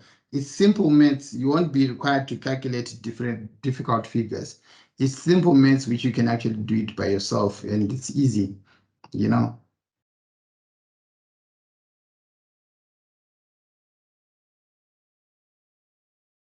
Okay. Then still on GDP, we have got also another index which is known as the GDP deflator, whereby you divide your nominal versus the real GDP, and then you multiply that by 100. So you are calculating the deflation of the nominal GDP versus the real GDP. So for 2013, because there was no change on that deflator, it was 200 over 200, and then we multiplied by 100, and that gives us 100 on our deflator. And then in 2014, there was changes in terms of our real GDP versus our nominal. So you put your 600, which was on the nominal, over the real, which was 350. You multiply by 100, that gives you 171. And then in 2015, we had 1,200 on our nominal GDP, and then on our real GDP, we had 500. So you divide the two, you multiply by 100 to get 240. Okay, so normally this GDP deflator, you may not be required to calculate it, but it's good also that you know about it, how it's calculated. Okay.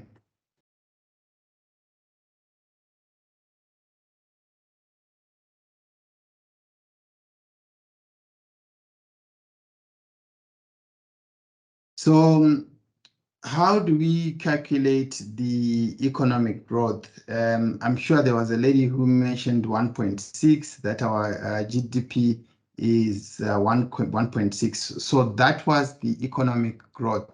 So that figure represents the growth from one year to the other. So according to that figure, it means that our GDP increased by 1.6 from the previous figures. So, but how is that calculated? So you calculate, you put your, you get your GDP of your period 2, for instance, GDP of your 2021, and then you subtract the GDP of period 1, let's say 2020, and then you divide that amount with period 1. Let's say for argument purpose, it's also 2020. Then you multiply by 100 to get your percentage of growth. Okay, so it's your period 2 minus period 1 divided by period 1, and you multiply that by 100. Okay, so what we are simply saying, let's say we want to calculate the percentage growth of this year. We look at our GDP for this year, and then we subtract the GDP for last year, and then we divide that figure by the GDP of last year, and we multiply it by 100 to get our percentage of economic growth, which we are saying for South Africa is currently standing at 1.6. Okay. So what are the uses of this GDP? Yes, Marcus?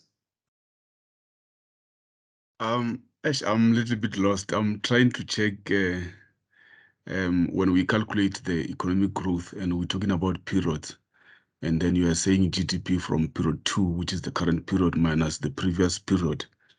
So, but then previous slides we spoke about real GDP and nominal. So which one are we referring to now? Oh, yes. Okay. So here, if you are given if you are given a question whereby you are told to calculate the GDP and you are not told which one to use, always use the nominal GDP. Always use the nominal GDP. If you are not told which one to use, always use the nominal GDP. Okay. All right. But the periods you do understand, right? That the period 2 minus period 1 divided by period 1. Let's say if we use the actual years, let's say 2021, 2020, we are now in 2022. We are calculating the economic growth for 2022, which will be our period 1.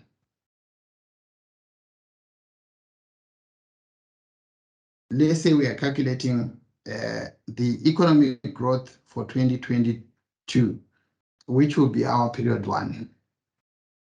It should be 2021. 2021. Okay, that's correct. That is correct. Okay, so at least we are understanding that. Okay, so what are the uses of GDP? The GDP is used to establish the standard of living over time. So, for instance, if we look at that figure, which is 1.6, what it is actually illustrating is that South Africa has had an economic growth of 1.6. So, meaning to say, as a nation, we have managed to produce more than the previous year. So meaning to say our economy in terms of this GDP index, we have actually done better than the previous year. Okay. We also use GDP to determine the business cycles. I'm sure you've heard people talking about recession, that in 2008 there was a recession, in 2013 there was also another recession, and then in 2020 there was also another recession, but also that one was mainly it was mainly influenced by the pandemic as well. So why am I looking at these years? You would actually find that these years, they also form sort of like a pattern, which we can actually use to determine or to forecast when there is likely going to be the next recession. So these GDPs, they also, when we plot them on our graphs, it can actually help us to sort of like, have a picture of when are we likely to experience another recession. Okay. But it has got its limitations as well. So the GDP has got its limitations. Why? Countries use different currencies. Okay. So even though most of the GDP calculations are used using the value in US dollars, but you'd actually find that for some countries, the calculations might not be realistic, as you might find that there are some certain countries which tend to peg their currencies against other currencies. For instance, I can give you an example of Zimbabwe, whereby they don't allow the markets to determine the actual pricing of the Zim dollar against the US dollar. They actually peg the dollar for themselves to say the US dollar against the Zim dollar is actually equal. Yet it's not the actual issue, which is it's not realistic. I think maybe at the moment the US dollar against the Zim dollar is at 400 or 500 dollars. So meaning to say for one Zim dollar you get $500. For one US dollar you get 500 Zim dollars. That's on the street markets. But according to the government, they peg their dollar equal to the US. So meaning to say, when they calculate their GDP, it won't give us a clear indication. It cannot be used to compare with other nations. We cannot use it to compare with South Africa or to compare with Botswana or to compare with Zambia or whichever country. So that's also another difference there, or another difficulty with those GDP calculations.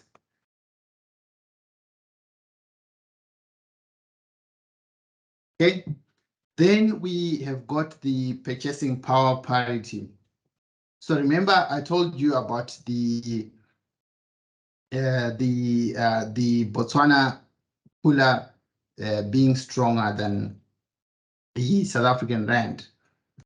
So that doesn't necessarily mean that if the Botswana people have got more money than the South African. It doesn't mean that.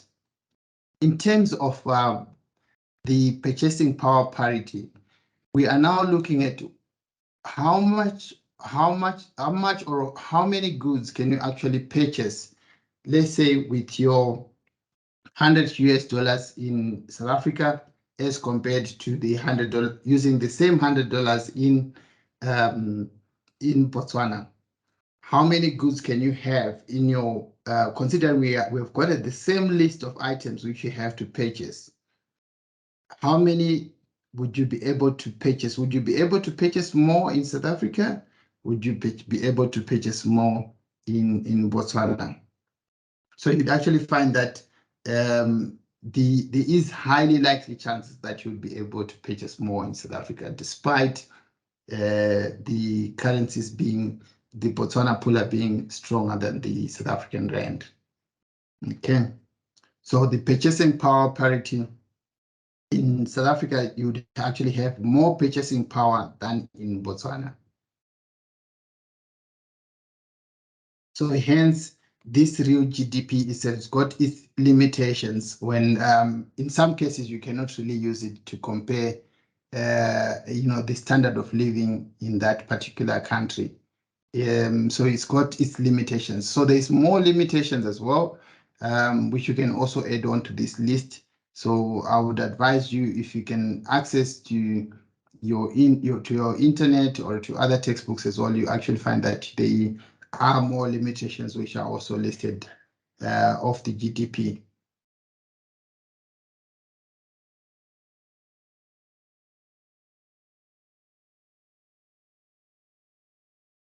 So limitations of the real GDP. So firstly, the real GDP of one country must be converted into the same currency units as the real GDP of the other country.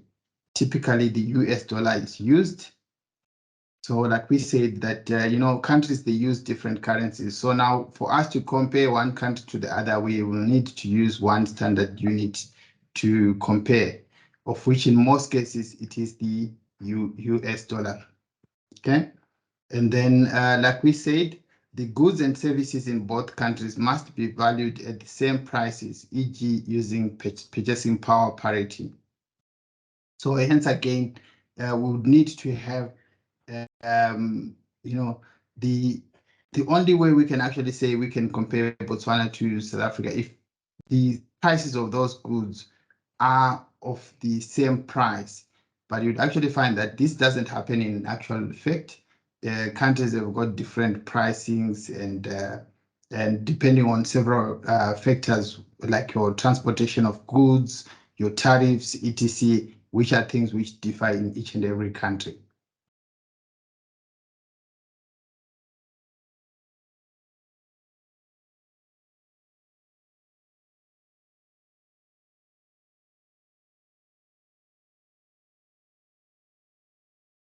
Right. Then we come to the consumer price index and inflation. So consumer price index is a measure of the average price level of consumer goods and services purchased by households. So this consumer price index is used as a key indicator of price changes in the economy. In standard of living, it tells us about the value of money in our pockets. Okay, so we have got what is known as the CPI basket. So if you look at your page 86, I'm sure you'll see that there is what is referred to as a CPI basket there. Can you see that? Of your study guide. Okay, so you can also refer to that. So the how is this consumer price index calculated? So we look at the cost of the CPI basket of the current prices. Then we divide that with the CPI basket of the base period prices. So what are we saying here? We are looking at the CPI basket of prices for this year. We are actually comparing it with the CPI basket base price for last year. And then we multiply that by 100 for us to be able to calculate our CPI. So what we are simply saying, for us to calculate the CPI index, there is what is referred to as a CPI basket, which has got a list of goods which form part of our basket, right? So these goods, they have got different prices. So we add all these prices to come up with the CPI value for this year. Then on the same list, we look at the prices for last year. We add those prices, right, to come up with the CPI basket for last year's prices. We divide the two, the latest ones being divided by the ones for last year, and then we multiply by 100. That is what we are simply saying here.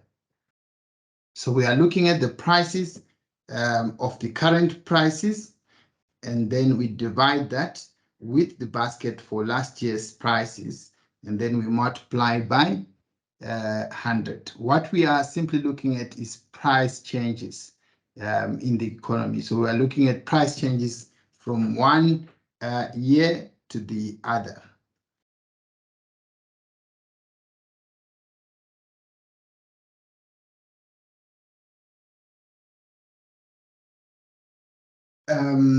Before we move on, did we understand how this is calculated before we move on?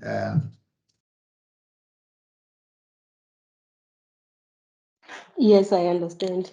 You understand, Panyo? Is this the calculation for CPI for them for the year or for a year? Yes, it's always per year. So the indexes are usually calculated for the year, but you can calculate quarterly, but we always prefer to use per year.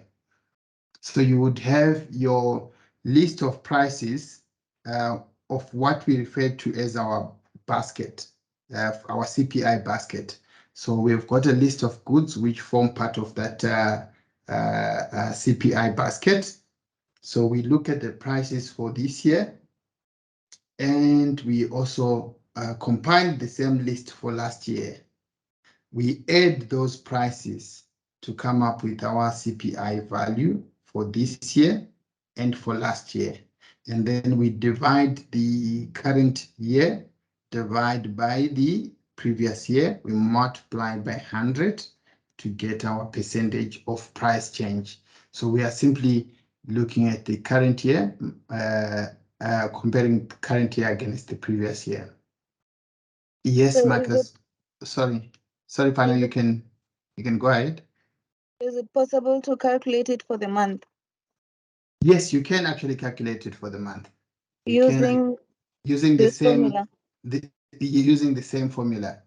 So the prices for this month, and then on that same list you have the prices. You have the prices for last month.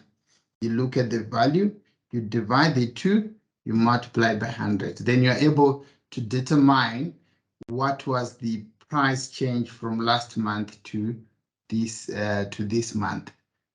What's the percentage of change in the consumer price index comparing from last month to this month? Okay. Yes. Marcus? Mr. Moy, I just want to check because at some point I remember, like when we like most in government, when we negotiate the salary increases, they will be telling us, and then they use the CPI index to determine percentage increases for salaries annually. So I'm just trying to check what's the reason for that. Okay, so you would actually find that in most cases, when companies review salaries, this is done annually. And in most cases, you'd actually find that some companies, they tend to ignore this price index. They give a value figure to say, okay, your salaries will be increased by maybe, let's say 5% or 3% or whichever figure. But now, it is important to actually use this CPI index because it actually shows how your bills have actually changed when we are looking at your salaries for last year as compared to your salaries for this year. So let's say previously you used to spend 4,000 on your. I'm just giving an example. Let's say 5,000 on your expenses for last year, or let's say on your groceries to be specific. You're using 5,000 on your groceries every month from your salary. If we give you the same 5,000 this year, there is proof that you would actually not be able to buy the same number of goods which you would have bought, the same list which you would have bought with that same 5,000 last year. So hence, it's best to use the CPI index as it shows us how much change has there been in prices. So our changes when it comes to salary increases, it must actually be in line with that CPI index. That is much more realistic in terms of how the salaries should be adjustable to the current prices of things. So it's best to actually use the CPI index when you are you know, re-looking at your salaries for the year. Okay, so at least if you're using that CPI index, that means you are actually factoring in inflation. You are not coming up with a random figure. You are actually considering that there is inflation which is happening, and your salary increase must actually be in line with that CPI index. Okay, does that answer you, Marcus? I'm answered. Okay, thank you. Leslie? So Ntate Moyo, when you say the CPI, when calculating the increment on salaries, and then you're saying that the CPI should be in line with the increment. So if the consumer price index is maybe 5%, am I getting a 5% increment as well, or how do they go about that? Okay, so that is not cast in stone. So now that depends with now your trade unions if they can actually be able to win that, because remember these are the negotiations which are also done by your unions to negotiate on those increments, and you know, companies as much as possible they also try by all means not to immediately agree to what's being tabled by the trade unions. But this consumer price index can actually be used as justification to say that this is actually what's really happening when it comes to inflation, when it comes to prices. So can you at least give us something which is in line with this? So it will all depend with the negotiations of your trade unions. Otherwise, if it was as simple as that, to say the consumer price index determines the your increase, then there wouldn't be such negotiations. But it is used to support your argument of requesting for that increase.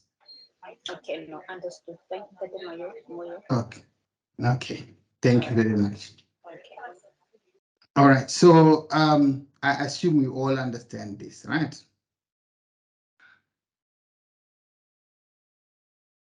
So there is also bias with this CPI. So it can also be biased like any other indicator as well. It has got indicate its limitations. Okay, so it doesn't factor in introduction of new goods. So there can also be new goods which are on the market, new complementary goods which you can also be used in the market, but it doesn't factor in this. And it also doesn't measure the quality changes. So we might actually have the same prices as last year, but if we looked at the quality, is the quality still the same? Because you know, we can maintain the same prices, but is the quality still the same, or we have decided, companies have decided to lower down the quality so that they can at least maintain the prices at the same level. Okay. Then there is also substitutions. You know, there are other substitutions which are also available, which can be used. Let's say on the list of on your bucket list, there are other products which can actually be used as substitutions to those products, but they are not taken into consideration on the CPI basket list. So so it has got its limitations, which you know, which are not which cannot be actually verified when you look at that CPI index.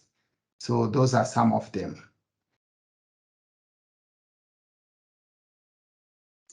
So does it mean there's a relationship between a rise in employment rate and what's this? The standard of living. So it has an impact, and inflation, it has an impact in consumer price index. I think if maybe if you can rephrase your question. if can you come again? Let's see. I want your question is not really quite clear.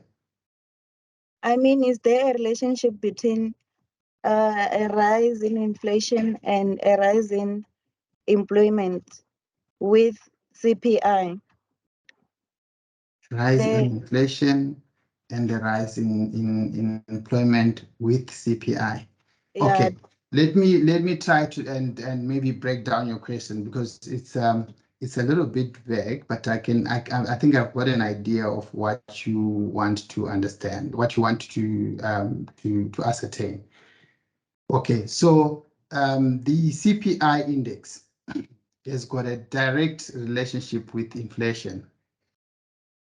Okay, so the CPI, in terms of our calculation of CPI and inflation, it's got a direct relationship.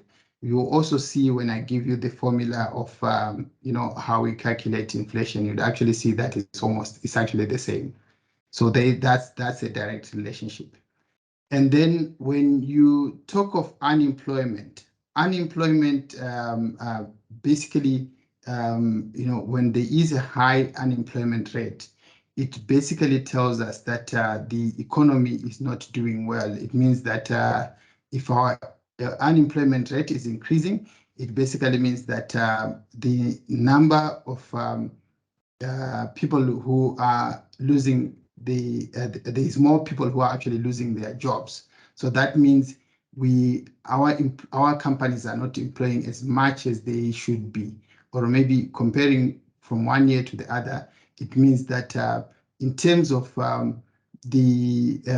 employment from the previous year comparing with this year, if our employment now this year is now higher, it now means that maybe probably there are some companies which actually closed down, or there are some companies which actually restructured because the economy is not well, or maybe they're actually not doing well. So that's an indication that the economy is not doing well. So if we've got a high inflation rate, if we've got a high CPI index, and we've gotten a high unemployment rate, that definitely tells us that the economy is actually not doing good. Okay, thanks. I think I'm answered.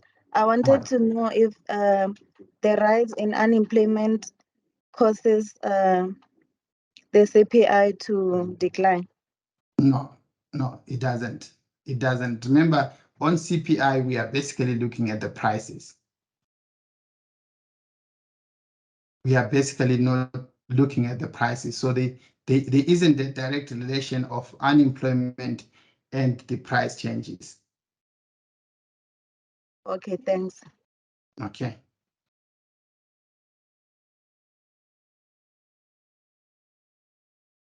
All right. So CPI and inflation.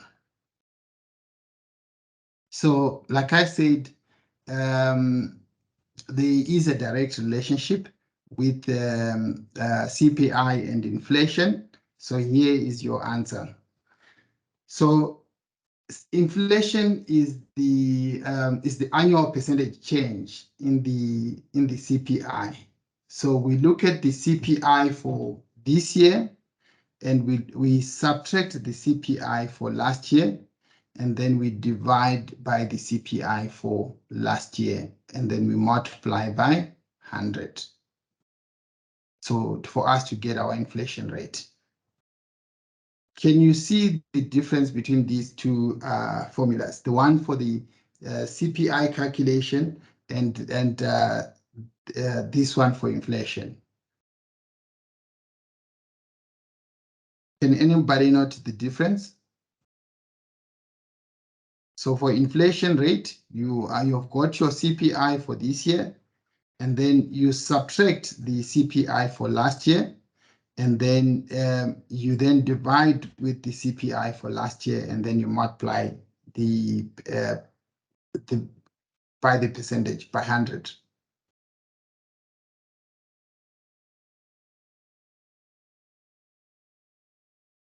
Can anybody note the difference there?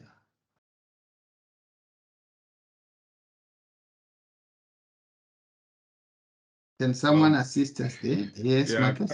I think it's a little bit the same when we calculate the economic growth. It's just that this time around we are using the CPI, whereas with the economic growth we're using the GDP. So the formula I think is a little bit the same. Okay. But this formula is compared to the one for CPI. Can you see the difference? Remember, there's one which I showed you here for CPI.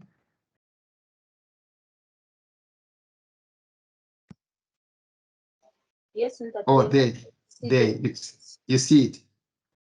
I get the CPI, its current prices divided by past year. You don't subtract anything. Yes, Only that's what I wanted you to note there. So the difference is with the inflation, you actually subtract. So you've got your CPI for this year, you subtract the CPI for last year, and then you divide that by the CPI for last year, and then you multiply by 100 to get your inflation rate, of which we said currently it's sitting on, is it 6.4? All right.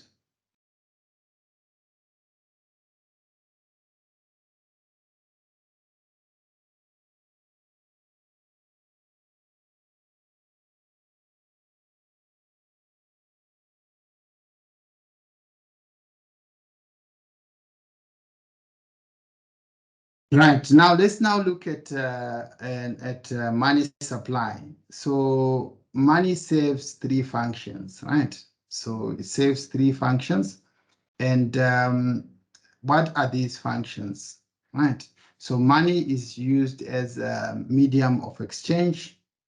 Remember we mentioned that the rand against the US dollar, the rand is actually standing at 17 rands 11 cents against the US dollar. So meaning to say it can be used as a medium of exchange when you want to buy the other currency. And let's say if you decide to buy your US dollars right now, where would you go?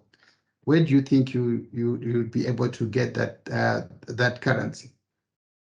Let's say right now if you are traveling overseas, you need to go to maybe Europe, you want to get your euros, or you are planning to go to any other country. Where would you get this currency? Where would you get these dollars?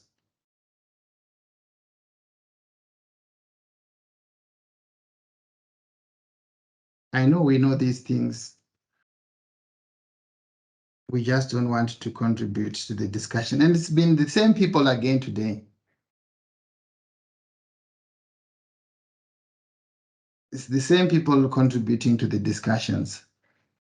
Where do we get these foreign currencies?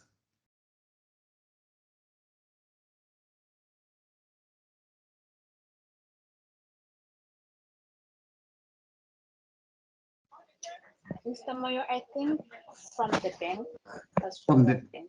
Yes, from the banks, that is correct. You always see these banks, but not all banks do change. If you see any banks which has got a Beirut change counter, that means you can actually buy your currency from there. And then money can also be used for deposits. When you need to make payments, you use money as the value of exchange. All right. And then it can also be used as a unit of account. So what are we talking about here? So the measure for stating the price of goods or services, e.g., the price of a kilogram of fillet steak is 105 rands at one supermarket, and at the other is 85 rand at another. So money can actually be used as a unit of account, whereby we can actually use that value in terms of comparisons from one supplier to the other. So it's used, let's say maybe per item, price per item, or price per dozen, or whichever the case, or price per kg. for instance, in this case here, and we are able now to compare those prices with other suppliers. So it is used as a unit of account. Okay, money can also be held and exchanged for goods and services at a later date to make money as useful as possible as a store of money. A low inflation rate is needed. So what are we saying here? So you can actually use your money to store value of you can actually use your money to store value, and you can actually deposit into your account or keep it in your business account or savings account. But keeping it in that as a store of value, that can only be a possibility if there is low inflation rate. Right? What do we mean? So if a country has got high inflation, it means that it is difficult for you to keep your money in your bank account. If you put it in your bank account, you keep it there, let's say after 6 months, you find out that your the money which you had saved in your bank account, maybe let's say you had saved 100,000 rands. By the time you get it in after 6 months, you'll actually find that the value of that money is no longer the same. So as a store of value, it can only be possible if the inflation rate is low. And in other words, you will not be able to. It will not be advisable to keep it as a store of value if the inflation is high.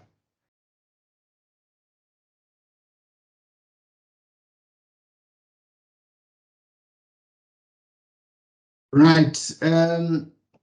We'll now look at what we refer to as fiscal and monetary policy. I'm sure we always hear when the budget is being discussed in Parliament, they always discuss about these issues of fiscal policy and monetary policy. So fiscal policy refers to the use of government spending and tax policies to influence economic conditions, especially macroeconomic conditions. All right. So looking at this definition, what do you think the government can do when it comes to its own spending, when it comes to its tax policies, so that its citizens can actually have better economic conditions? What do you think the government can do? By just your general understanding, remember the government collects tax from your individuals as well as companies, and they spend these resources on different ministries. They reallocate these resources to different ministries for spending. And what do you think the government can do to improve the lives of people in maybe, let's say maybe the economic conditions are declining? What do you think the government can do?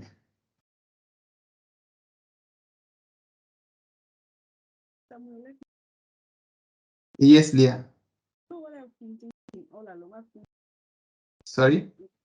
I'm thinking government, they're taking taxes. And one of the spending for that tax is the 350 grand. Why can't they take this money and open firms?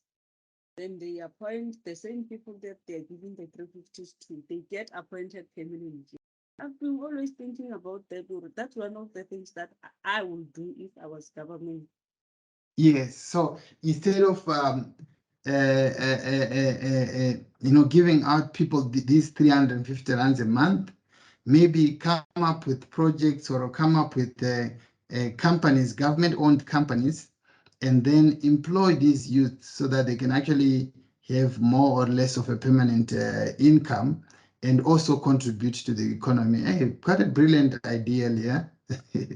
Thank you for that suggestion. And what else? What else? What other suggestions can we come up with? Let's think how we can actually help our government. What do you think the government should do to improve the lives of people?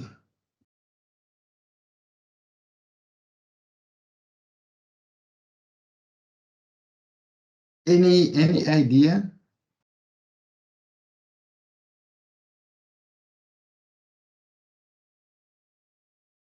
Remember, I want you guys to speak out. If you post on the chat, I won't be able to read it out. So use the mic so that you can contribute your ideas. So Jeff here said avail land for agriculture. Okay, so you are saying they should avail land for agriculture. Okay, so on this suggestion, you are saying that the government should allocate the unused land to people for people to farm, and then probably also contribute to the economy with their agricultural output. That's what I'm assuming. But it would have been nice if you had, used the mic to tell us what are you saying there. Okay. Anyone else to suggest? Yes, Marcus? I think one of the issue also is to cap government spending, more especially wasteful, because I've realized most of the money you'll find always goes to salaries or to pay salaries of government employees. You know, and all these ministries, some of the ministries are not even that important, like portfolios, minister, deputy ministers. So those guys that get a lot of money, which was supposed to be used for service delivery. So the government can cut on government spending, cut out those unnecessary posts where you've got a minister, you've got a deputy minister. The same applies to the local governments. You would actually find that there's a manager, and then there's also 3 assistant managers underneath that manager. So a government can actually cut out on unnecessary spending, especially in terms of its structures, in terms of some of the projects which they also partake, which might be unnecessary. So that's also another way. How else can the government also improve its economic conditions? Thank you very much, Marcus. I would also speak about farming, but I'm thinking like the prisoners, all the people who are in prison. Government should make maybe big farms where they work the farms, but instead of paying them, they would get food in return, because now they are getting a huge lump of money from the taxes, and yet they make crime. So in return, let them work for their food, and then government can still trade with those farms. Yes, also a good idea. Thanks, Kilwakin. So I'm not sure how the prisons work, but I know I've been to the one which is I think it's in Boxburg or somewhere there. I didn't see any farms there, like like maybe those people they work on the farm. So maybe I think most of the prisons here they don't have these the prisoners they don't actually get to work in prison. So yes, it is a good idea. If they could introduce that farms so that these people can actually get to make themselves useful. I know they do that a lot in most countries. They've got these farms where these people would actually work. And recently, I also saw, the mayor of Karoo Mr. Gayton Mackenzie. He managed to take out some prisoners to go and do some construction work of RDP houses. I don't know how he managed to do that, but it struck me as a really quite a clever idea. You know, I don't know if you guys did see that. So yeah, in economics, you must always learn to listen to news, read current news, so that at least you'll be able to come up with examples. All right. So how else can the government improve on your on citizens' lives? Okay. Yes, they said it. Okay, Mr. Moyo, Mm. I also think that South Africa should, or the government should stop from outsourcing from other countries.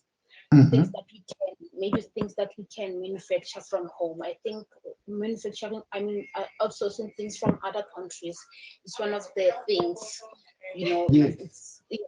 So some things we can manufacture from here, from home. So I think they should stop outsourcing other things. Wow, this quite interesting discussions we are having here. I think we have got future economy. Absolutely correct. You know, there's been you know, talks of some of the goods which must not be imported into the country, so that we can actually promote our local industries.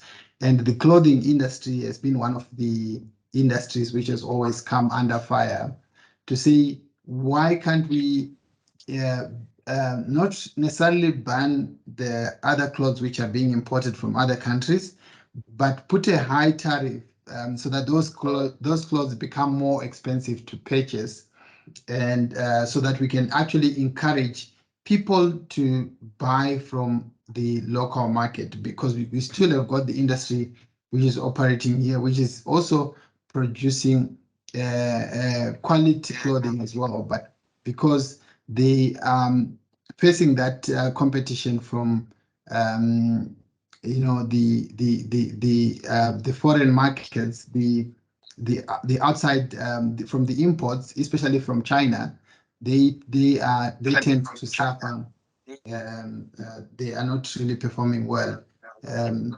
I know the president has also always been talking about that. At one point, even went wearing a suit which he claimed it was a South African made, and even mentioned the name of the company, if I'm not mistaken.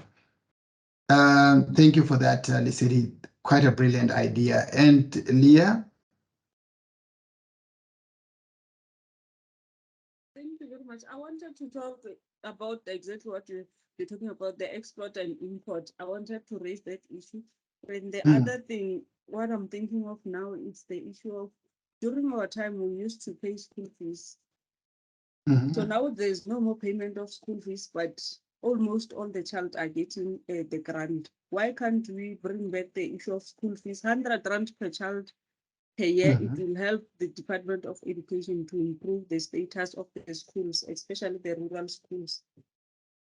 Oh, yes. So you're saying maybe we should revisit that issue of, you know, free education for some of the schools. Maybe if they could contribute something, so that at least those schools can actually be operational. They can actually be able to benefit from those funds which are being paid. Yes, it's also a talk which has been ongoing recently about non-payment of fees. Even those who are at schools, or at schools which are supposed to be paid, apparently there's concern that people are not paying their fees, and in most cases the government has got little obligation, or they can't really chase away those kids from the school up until maybe they finish their matric, and that's also being a problematic, especially in government schools. Yeah, no, that's absolutely true. All right, no, thank you for those suggestions. Quite interesting discussions, quite interesting, you know, inputs. I really appreciate that. Okay, so what is monetary policy? Monetary policy is the means by which central banks manage the money supply to achieve their goals. I'm sure you have heard of, you know, when they talk of interest rates being increased, what's usually the general impact of when you hear that the interest rates has been increased or the repo rate has been increased?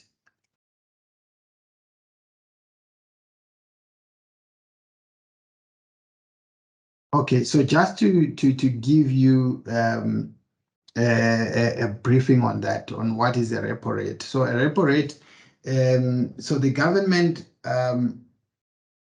actually it loans out money to the central. So here we're talking of the central bank being the Reserve Bank. So it loans out money to financial institutions, and then the same financial institutions will then also loan out those monies to people, to companies, etc. All right. So that loan, which is given out by the central bank to the companies or to the financial institution, is actually what is known as the repo rate, and it has got a direct impact on the interests which are then charged to those people who maybe come and borrow money, or those people who would actually maybe buy a house with funding from the bank, or those people who would actually buy a car on mortgage. And so when you hear that the repo rate has been increased, what do you think the impact will be?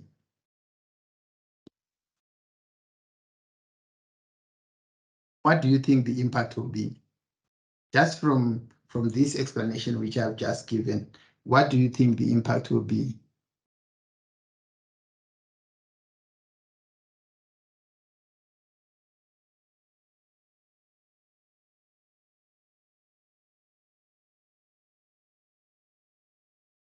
Anyone who can, yeah, Liseli said high interest rate. So yes, interest rates to the people, to the general consumers who then lend, who then actually apply for those loans from the banks. That is absolutely correct. And what else would happen?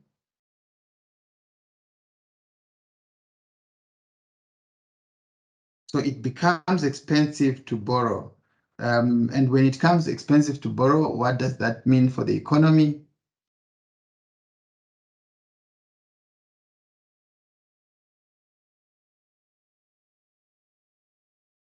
Yes, thanks, Jefta. I think maybe you are probably having problems with the mic.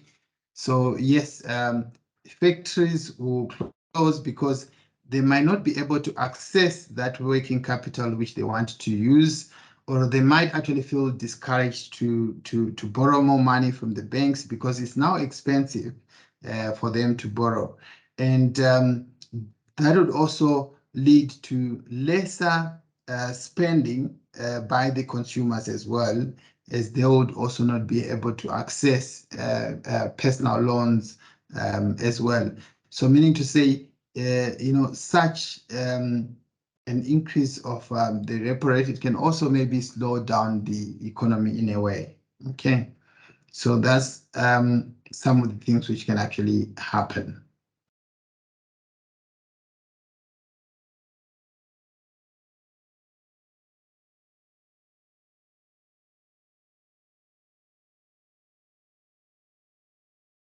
Right. So on fiscal policy, where does the government collect their resources? Right? Where does it get its funds from? So it collects from taxes on income and profits. So this bracket actually it constitutes the largest source of revenue for the income for the government income, and the government also collects domestic taxes on domestic goods and services. That's on VAT, on airport tax, on border tax as well. They also collect those taxes from there. And then there are also taxes which are also collected on international trade and transactions. So these are also referred to as your duties or tariffs. So the government also collects its revenue from there. And then there's also taxes which is also collected on your payroll, like your skills development levy. What other taxes get collected on your payroll besides the payee tax? What other tax do you get to be charged on your payslip?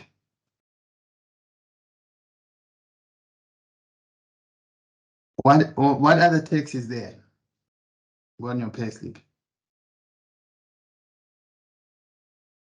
What other deduction do you get on your tax? Anyone? I'm sure there's quite a number of people who are working here who get pay slips. What other tax deduction? Yes, Marcus? UIF. UIF, yes, that is correct.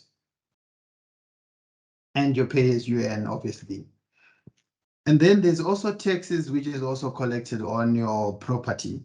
Okay, there's if you know when you're yes, Marcus? Pension.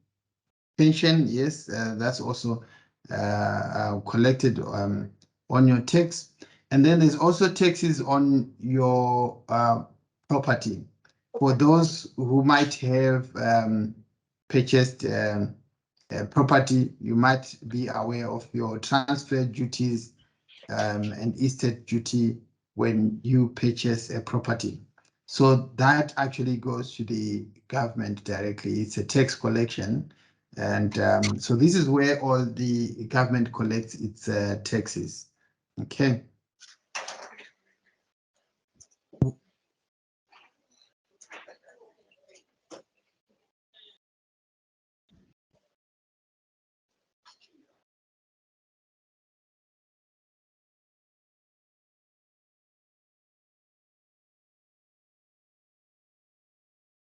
So the government will then spend its revenue collection on issues such as your education, defense, housing, etc.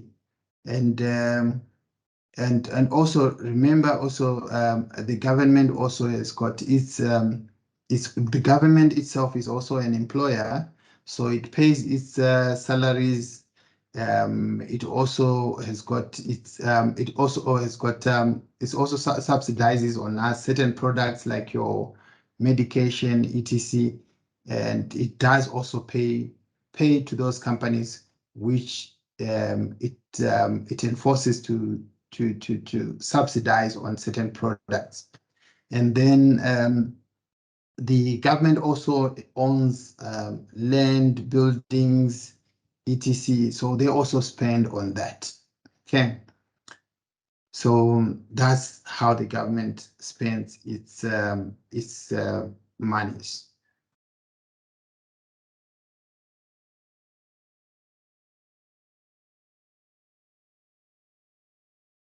All right. So we now look at the public national debt, right? So remember the government itself, it's also an entity, right? So it can also borrow money, right? It can also borrow money. Where do you think the government borrows money from?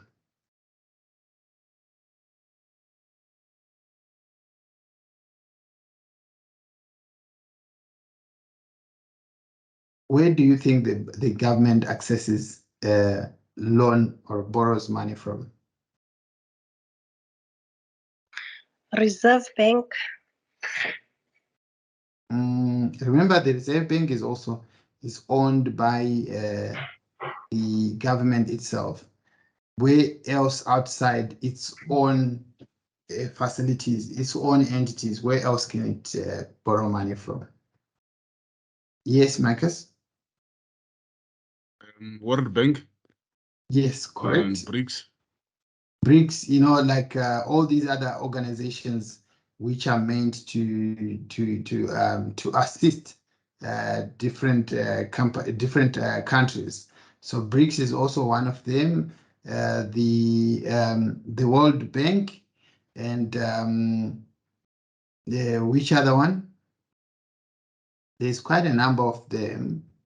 The AU itself, it used to actually have funds which it used to give out to its member states, but now it's just I guess maybe the contributions are no longer coming as previously.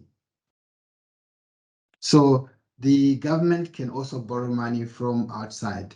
I see Jefta, was it Jefta? You also said World Bank, European Union, etc. Yes, so you'd actually find even some certain countries like China, they are always there to, they're always lacking in the background, looking for such opportunities to say if a certain government wants to borrow money, they are always available to actually give out the monies. But with China, you'd have to be careful because it always comes with some conditions. So hence you see some certain African countries, they found themselves in an awkward position especially with China. So the government can actually borrow from even other countries as well. So the total of these loans annually, that is actually what is referred to as a public national debt. So this is what a government borrows to make sure that it can finance all its planned expenditure to make up for its budget deficit. Okay, so with a budget surplus, a government would not, in principle, need to increase its debt. So if we've got a surplus from our budget, then we don't necessarily need to be borrowing funds, And when this debt, which we get from from the outside world, if it's used to fund economic expansion, the current and future generations, they tend to reap the rewards. However, if this debt is used to fuel consumption, only it presents advantages to the current generation. So let's say if this debt which we are now acquiring, we are mainly using it to expand on our projects, to maybe probably to come up with programs which assist the poor. At the moment, it will be beneficial to this current generation, but in future, remember this debt will also still be paid back. So it will have an impact on the next generations because those loans will still have to be paid. What do you think will be an impact of, let's say, you are producing, you've got your national GDP, your annual GDP of 491 billion, and then you also have your national debt, maybe probably being also maybe, let's say, for instance, 450 billion. What do you think will be the danger of that? Or let's say you've got your GDP at 491 billion, and then you've got your national debt at 500 billion. What do you think of that scenario? What do you think is the danger of that?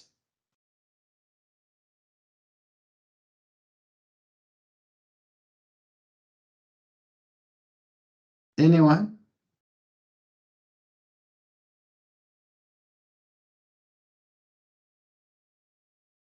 Anyone who can help me on that one?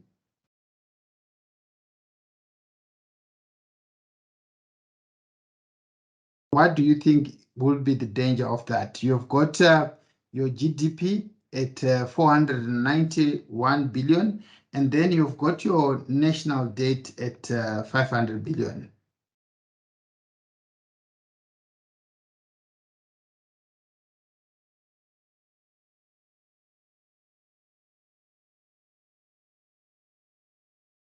Yes, Marcus? I think we're gonna struggle to service that particular debt, so we won't be able to afford to pay back the debt. Correct, correct. That means we are actually bankrupt as a nation. We are actually bankrupt. We are not managing our finances correctly. We are actually bankrupt as a nation, and that might actually lead us to people whom we owe those particular debts to take advantage of us, and of which if we do not change our strategies as soon as possible, that means that we might actually collapse as a country. We'll fall into recession. We'll fall into we can actually maybe be in a situation whereby maybe now we have got to rely on those countries. Maybe they would have to, because they always come up with certain conditions, especially for countries like China. I don't know if you have, you might have seen it on the news or in some of your readings, to say that they say, you see, as much as Zambia, their economy is doing so well, but they owe China so much to an extent that China is now coming up with some conditions which the government can actually not reject. So meaning to say, Zambia is now, as much as their economy is being applauded, and I'm sure you might have read or you might have heard recently that their kwacha is now above the rand. I don't know if you are aware of that. Okay, so their economy has been said to be doing very, very good, but in actual fact, that country it owes China so much that they now are succumbing to some of the conditions which are being brought by China, whereby they bring their own companies in there, they bring their goods, and which sort of like puts in a disadvantage to the local companies. Okay, so that's on the public national debt, right?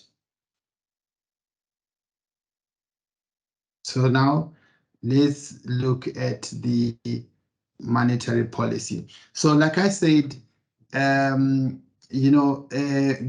can actually come up with a number of ways, to make sure that they can actually use some of their instruments to make sure that it's of benefit to the nation. They can also play around with these, repo rates to make sure that it is in line with what they want to achieve. So, like I said, the repo rate, the Reserve Bank provides finance to the banks to meet their requirements at an interest called the repo rate, right? So the repo rate is determined by the Monetary Policy Committee. So depending with the conditions which will be out there, the government can actually decide to say, okay, so what are we going to do? How else can we actually improve the situation? Can we maybe lower the repo rate so that they can be people can actually be encouraged to borrow more money, and the firms can also be encouraged to borrow more money from the um,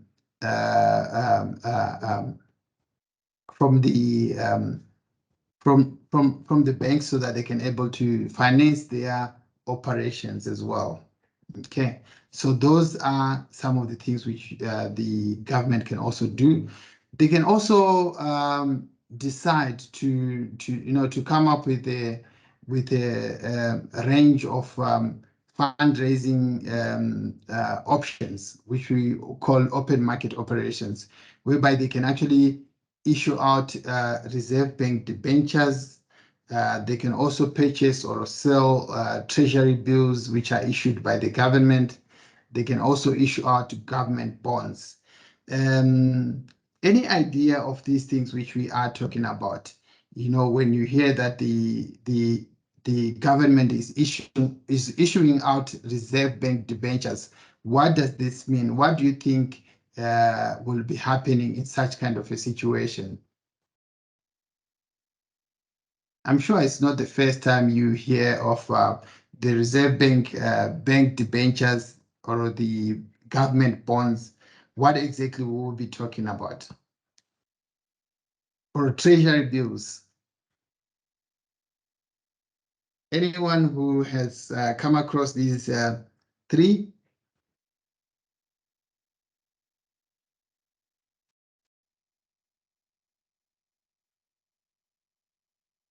So these are security assets which the government can issue out, for companies or even individuals to buy from the government at an agreed interest, which is paid back on those assets. So it's you'd actually get a certificate, or which is sometimes referred to as a bond or a treasury bill or a debenture, depending with the length of when you are actually going to be, how long it will actually last. Maybe one can actually be a 6 months, or it can be a 1 year asset. It can be a 2-year asset, but you would actually get to earn interest on that. Yes, Marcus, you'd want to contribute. I just want to check, are we talking about the retail bonds? Is it the same thing? The written bonds? Okay, what's your understanding with the written bonds?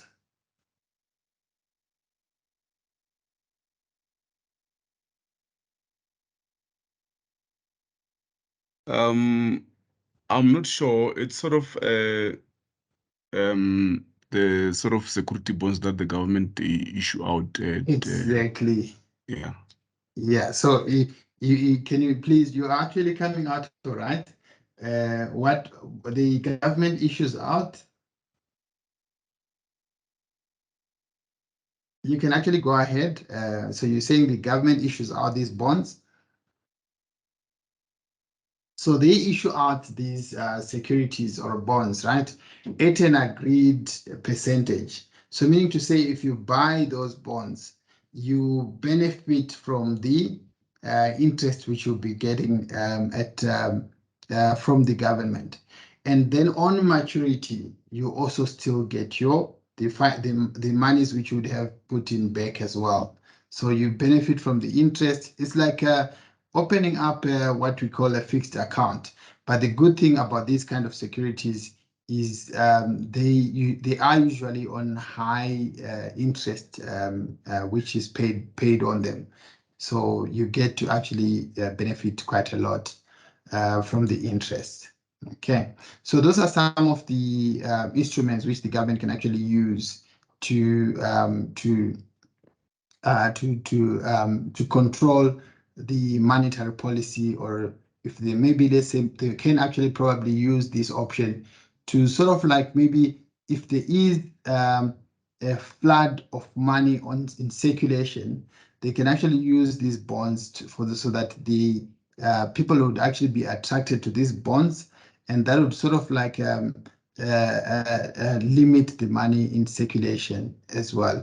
And by doing so, that can also you know, it will actually lessen the money which is in circulation, so that would be sort of like an adjustment to the monetary policy.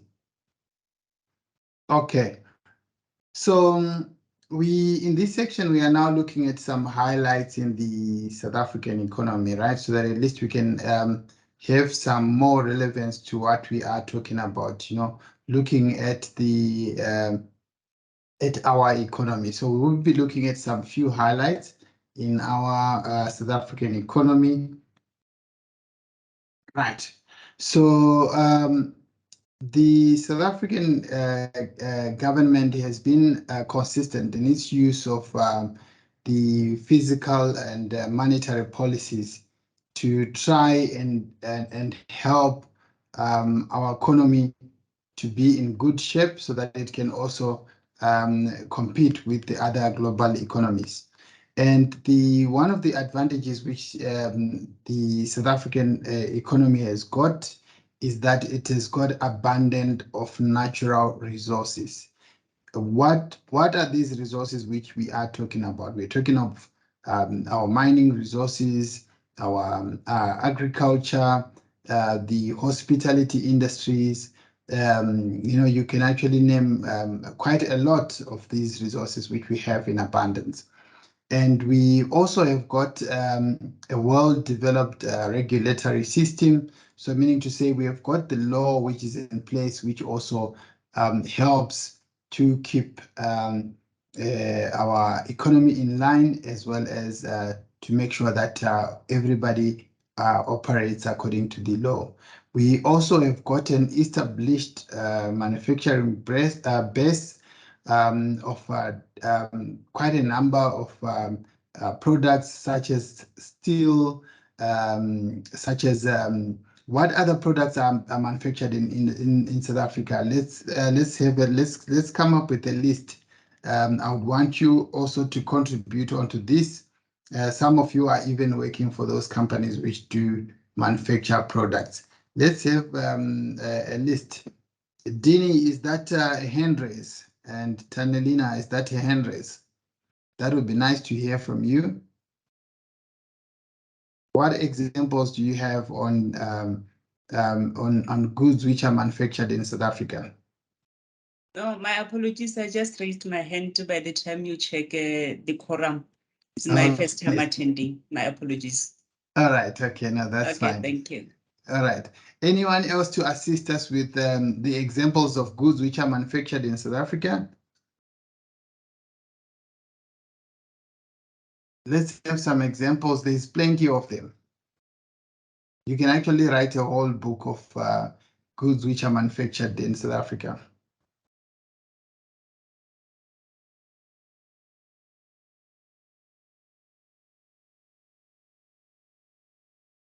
Anyone? I know we all have got the answers, but we just don't want to contribute. Which is a bit worrying though, at this level of study. Rooibos. Rooibos tea, yes, that's one of them. What else? I know of some clothing companies. Clothing companies, correct. There's clothing companies. What else? Automotives. Oh, exactly. Your Nissan, VW, BMW, they are all assembled here, right? And what else?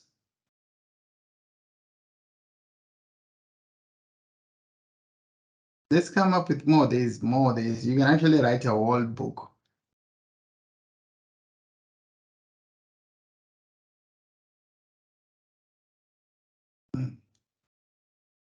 Even in the food industry, lots of the food items are actually produced here in South Africa. So we have got an established manufacturing base. And then we also have got world-class legal framework governing the commerce, labor, and maritime issues. So we've got a legal framework which is actually much better when you, especially when you compare it to other African countries. You would actually see that South Africa is a good legal framework which protects the industries, your private companies, as well as even the labor itself. We've got the labor unions which are well protected, and they are always there to exercise their rights. In some other countries, you'd actually find that these labor unions, they don't even have a right. They can't even say anything. If once they start voicing out, they are even brutalized or attacked, you know. So we should be thankful with the laws which we have in this country. And also we have got, you know, the legal framework which also protects our maritime, which is our sea, where there's also lots of business in terms of, you know, your seafood dishes, which includes fish and other species which exist in the sea. Okay.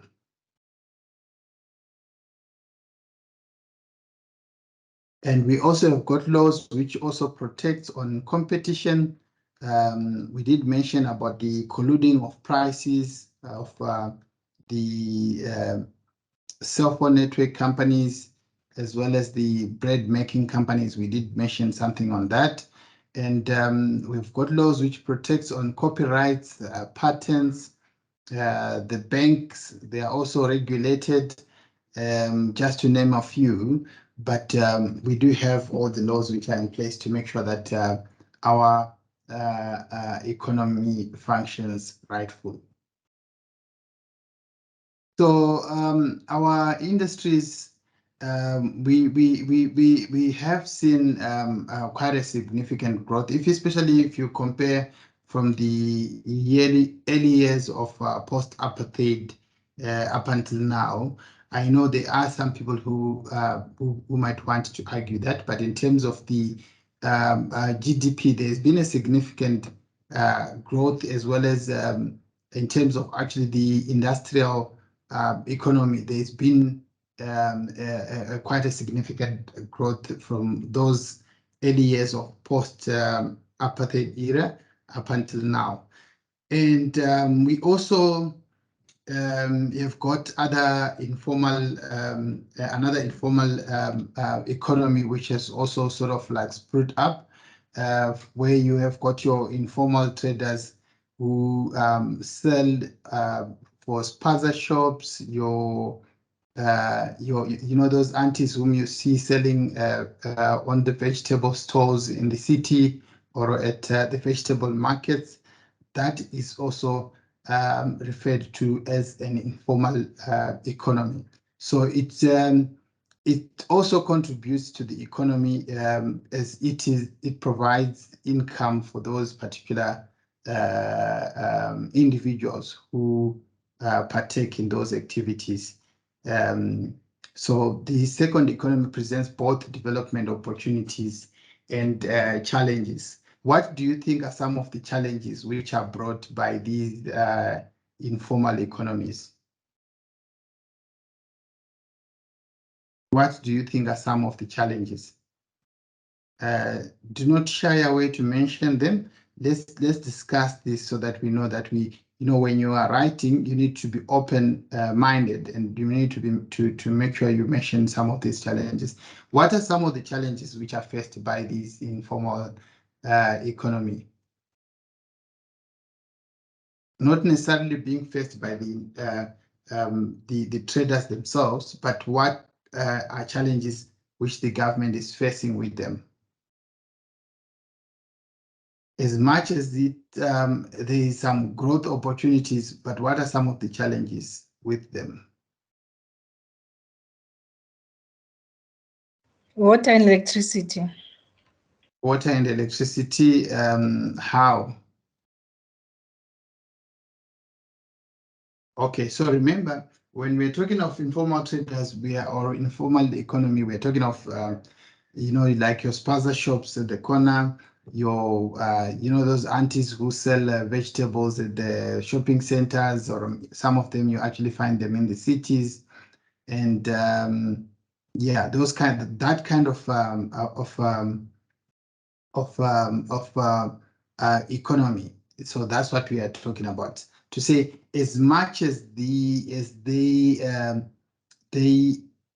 sort of like also contribute to the economy, they also bring some challenges as well. So what could be those challenges?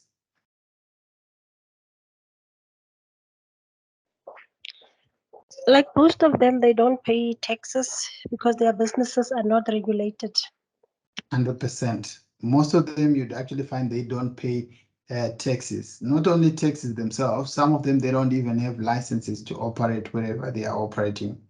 Especially those ones who open up stalls and then they put on the street in the city center or shopping centers.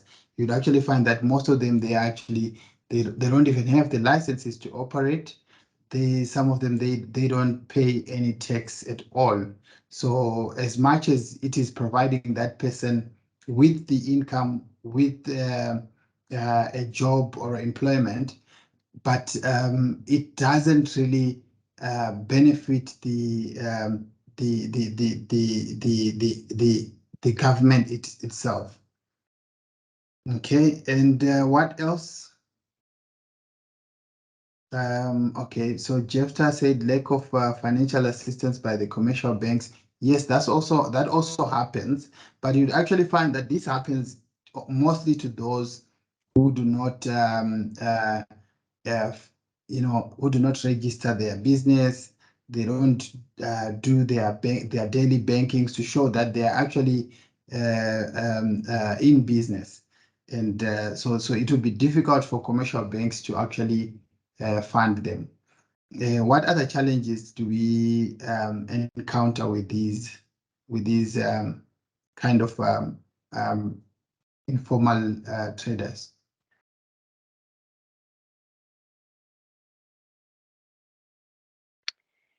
You find that some sell counterfeit goods. So And now you like a shop like Total Sports, they can't make profit because mm, people prefer to buy from those people.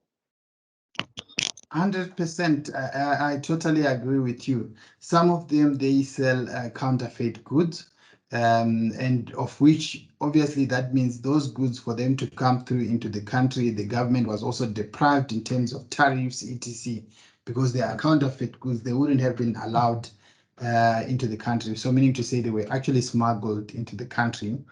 So some of them, these traders, they sell counterfeit goods, and it also disadvantages the original brands.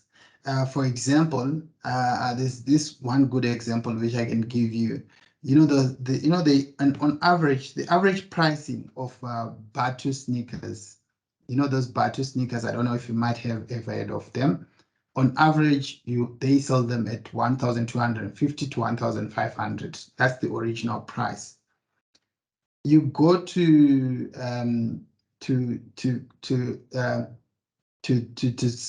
Joburg City, they sell them at roughly 350, 400. And if you look at those two sneakers, they almost look the same. It's actually quite difficult to tell which one is the original, which one is the fake if you put the two together. That's how good the fakes are. So you'd actually find that you'd find people now being tempted to, not being tempted, most would actually opt to buy those fake ones, which then deprives the local entrepreneur who started this Batu label for it to be where it is now. So those are some of the challenges which we experience with this kind of setup. So we are saying in 2014, the World Bank reported that South Africa had uplifted 3.6 million out of poverty, which is quite a significant number. This has been a result of the use of our fiscal policies to make sure that we are allocating our resources efficiently to create more employment, and also to make sure that we have got our social needs covered, such as our social grants, etc., so that at least we can actually assist people so that they don't find themselves in poverty. So this was also achieved mainly through the cash transfers such as child support, your disability grants, and old age pensions. Remember, we mentioned this earlier. Okay. So there is very, very few African countries which have got this kind of support, like your child support, your disability grants, and old age pensions. You might actually count less than 5 countries in Africa which have got this kind of a setup. I know there's South Africa, there's Egypt, there's Morocco, and then there is Tunis, and then there's also Botswana. But Botswana, they limit it to disability grants as well as old age pensions. So South Africa's National Development Plan sets ambitious targets of eliminating poverty and cutting the Gini coefficient to 0.6 by 2030. So what are they saying here? They mean to say by 2030, they want to have, the government aims to have cut down on poverty to at least 0. We must actually be in a position of the 0.4%, no, 40%, less than 40% of our total population must not be counted under poverty. So meaning to say above 60% must not be listed as to be surviving under poverty. So that's the 0.6 Gini coefficient by 2030. Okay, which is quite a significant number as well. There are some countries where you find that 95% of the people are actually living in poverty.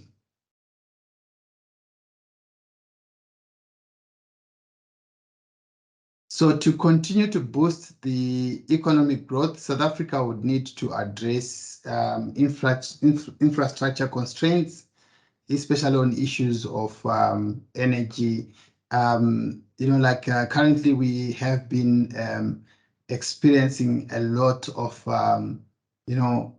issues with regards to Eskom and load shedding. So it is one of the issues which they have to make sure that that is actually sorted. What are some of the issues which you think this load shedding has brought about in terms of how our economy is working? What do you think might be some of the challenges which has been brought up by load shedding?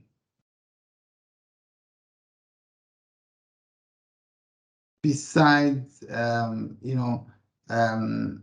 the challenges which we face, looking at from a household point of view, what do you think are some of the challenges which are brought by shortage of energy, which we are currently experiencing, which is load shedding? Anyone who can assist us on that?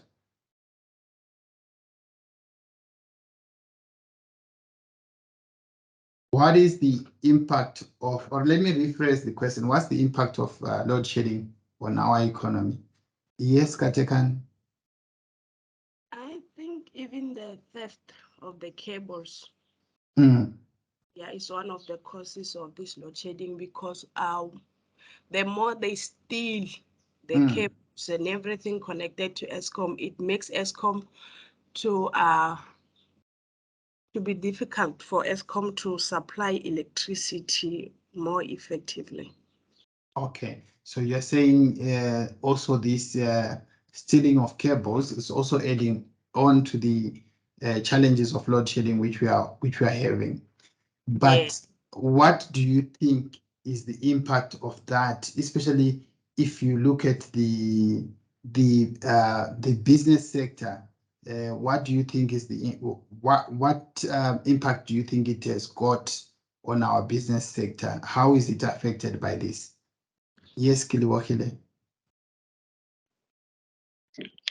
Even for most companies, I'll speak about maybe production companies. Mm-hmm. If there's load shedding, then production is to stop. Like their machineries, they need electricity. So for that time, when there's no electricity, then the business is affected.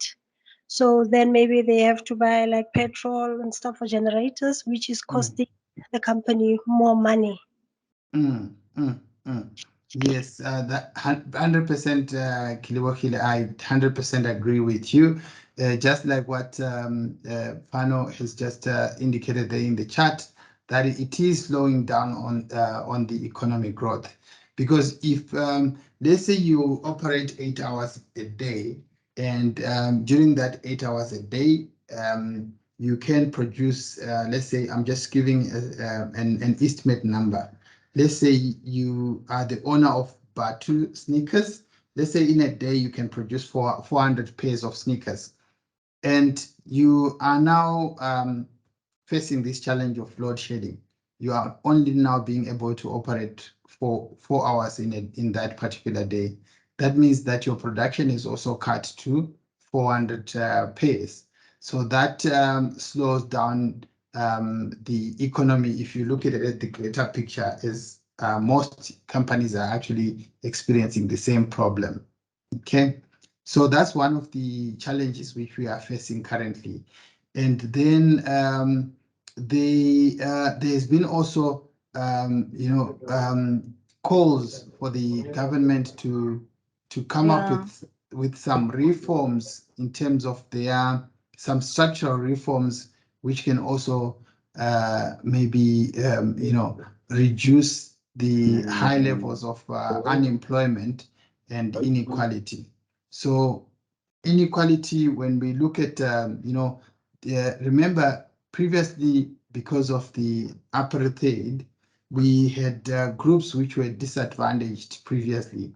So these groups of mainly the African people, the coloreds and Indians, they were actually disadvantaged previously. So the government needs to come up with reforms to make sure that this group of disadvantaged people can also be at a better advantage when it comes to opportunities, so that they can also benefit and get better jobs, as well as have access to capital as well. Okay. And then there's also many new social policy proposals. For example, the National Health Insurance Scheme, which have also come across under fire. If you remember, there was an MEC, I think her name is Dr. Poppy, who was trending. I think it was just before December. I think it was in November, somewhere around that time. I don't know if any of you saw that video, whereby she was actually complaining that there are some nationalities or some nationalities who are now taking advantage of this scheme, and they are now simply crossing the border to benefit on the free health insurance scheme which was introduced by the government. And that sort of like puts a strain on the government, as you are now finding some people who are now simply some immigrants who are now simply migrating to come into South Africa to, maybe they've got a certain operation which they want to be done, but the moment once that person is reported at the hospital, according to the constitution of the country, that person cannot be turned away. So that means that person would actually benefit on this national health insurance scheme, and they can actually get operated at zero cost. So what Dr. Poppy was saying, she was saying that no, these countries, they now need to be built so that they can be responsible for their citizens. I don't know if anybody saw that video. It was quite an interesting clip. It was trending on Twitter as well. I think it was mainly, I came across on it on Twitter. Did any of you see that video? Yeah, so the health should be health MEC for Limpopo. You must search for it. You must search for it. It was trending for quite a while. All right, so then also another challenge, there is also a possibility of a physical cliff. Remember, we were talking about, when you have got your national, your national debt now goes beyond what you are actually producing. That point where you find yourself not being able to sustain your economy, that point is referred to as a fiscal cliff. So meaning to say your economy is about to tumble down. So that peak point is referred to as a fiscal cliff. So they are also calls to say that there might be challenges that we might actually find ourselves having to spend more in terms of health, in terms of education, in terms of the welfare of people, to an extent that we might actually not be able to sustain it economically in terms of what we are producing. So the South African government adopted a flexible inflation targeting framework 14 years ago, whereby they came up with a target to say that the government must make sure that inflation is always between 3% to 6%. So it must not go beyond that percentage. But according to the latest figures, are we meeting this target according to this ambitious target which we adopted for ourselves? Are we meeting this target?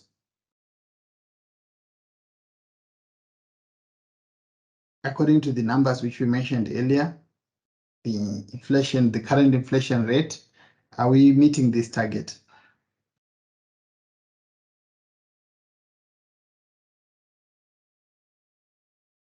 No, we are not. We are not. Okay. What's our current percentage? Just a recap on that one. On the current percentage of our inflation rate.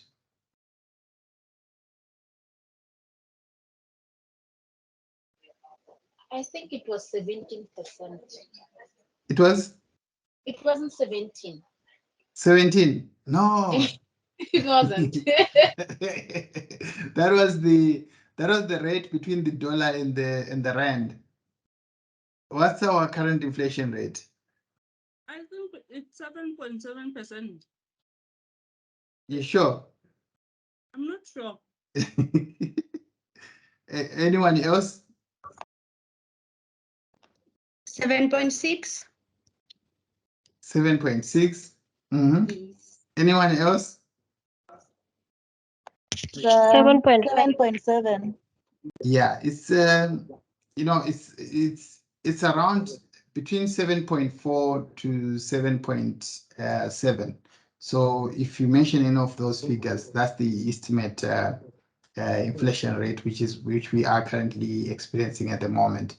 So you can see we are not even in line with what we have set for ourselves. We set ourselves to perform within the inflation rate of 3 to 6%. So yeah, so that needs to be adjusted. We need to make sure that we work harder so that our inflation falls below 6%. So these flexible inflation targeting approaches helped the South African Reserve Bank to respond to turbulence in the wider global economy and periods of slow growth at home. So what do we mean? We mean to say, because of these such targets, whenever we see that the economy is now going beyond, the inflation is now going beyond what we have, what we had initially set for ourselves, then we now need to come up with strategies to make sure that we readjust that inflation. So these strategies, remember, they include your fiscal policies as well as your monetary policies, which you can actually use to make sure that you can put some control and slow down inflation. So this is not it's not an easy thing to do, as because there are other forces which are beyond that, such as your exchange rates, your oil prices. It's forces which we can't actually control ourselves.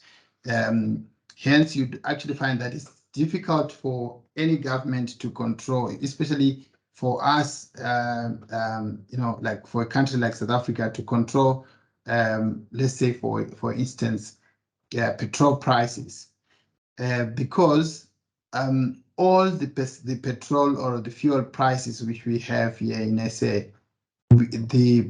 all the fuel which we get here in SA is actually imported from outside countries such as your Arab nations as well as US and Russia. So what it means is that if there is increases in pricing from those nations, that the only thing we can do is to simply carry over that pricing to our consumers. So hence we find ourselves in a situation whereby we don't have much control when it comes to control of pricing on oil prices. But maybe what we can do is maybe to we can actually reduce on the tax which we collect from the sale of that fuel. For instance, if you compare the price of fuel with for South Africa and Lesotho, you'd actually find that Lesotho is much cheaper. It's much cheaper. So you'd spend less on fuel when you are in Lesotho than here. What's the reason for that? Since they all buy from the same Arab nations, what's the reason for that? The reason is because the Lesotho government, they charge less tax on their petrol. Okay. Then we also have got, the resistance to the inflation targeting framework form. For example, you can actually have some labor movements which can actually push for significant wage increases, and this then in turn has an effect on inflation. How does this happen? Can anyone explain to me how does this happen? Your labor movements pushing for significant wage increases, it can result in the economy increasing in inflation. How does this happen? If anybody can explain. Remember, we spoke about the factors of production. So if anyone can explain along those lines how pushing for higher wage increases by labor movements can cause inflation. If anyone can does anyone want to try? how the pushing of higher wages by labor movements can result in an inflationary effect on the economy.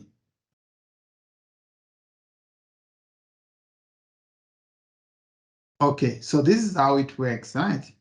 So remember, according to our factors of production, we spoke about the variable costs, which can actually change from time to time.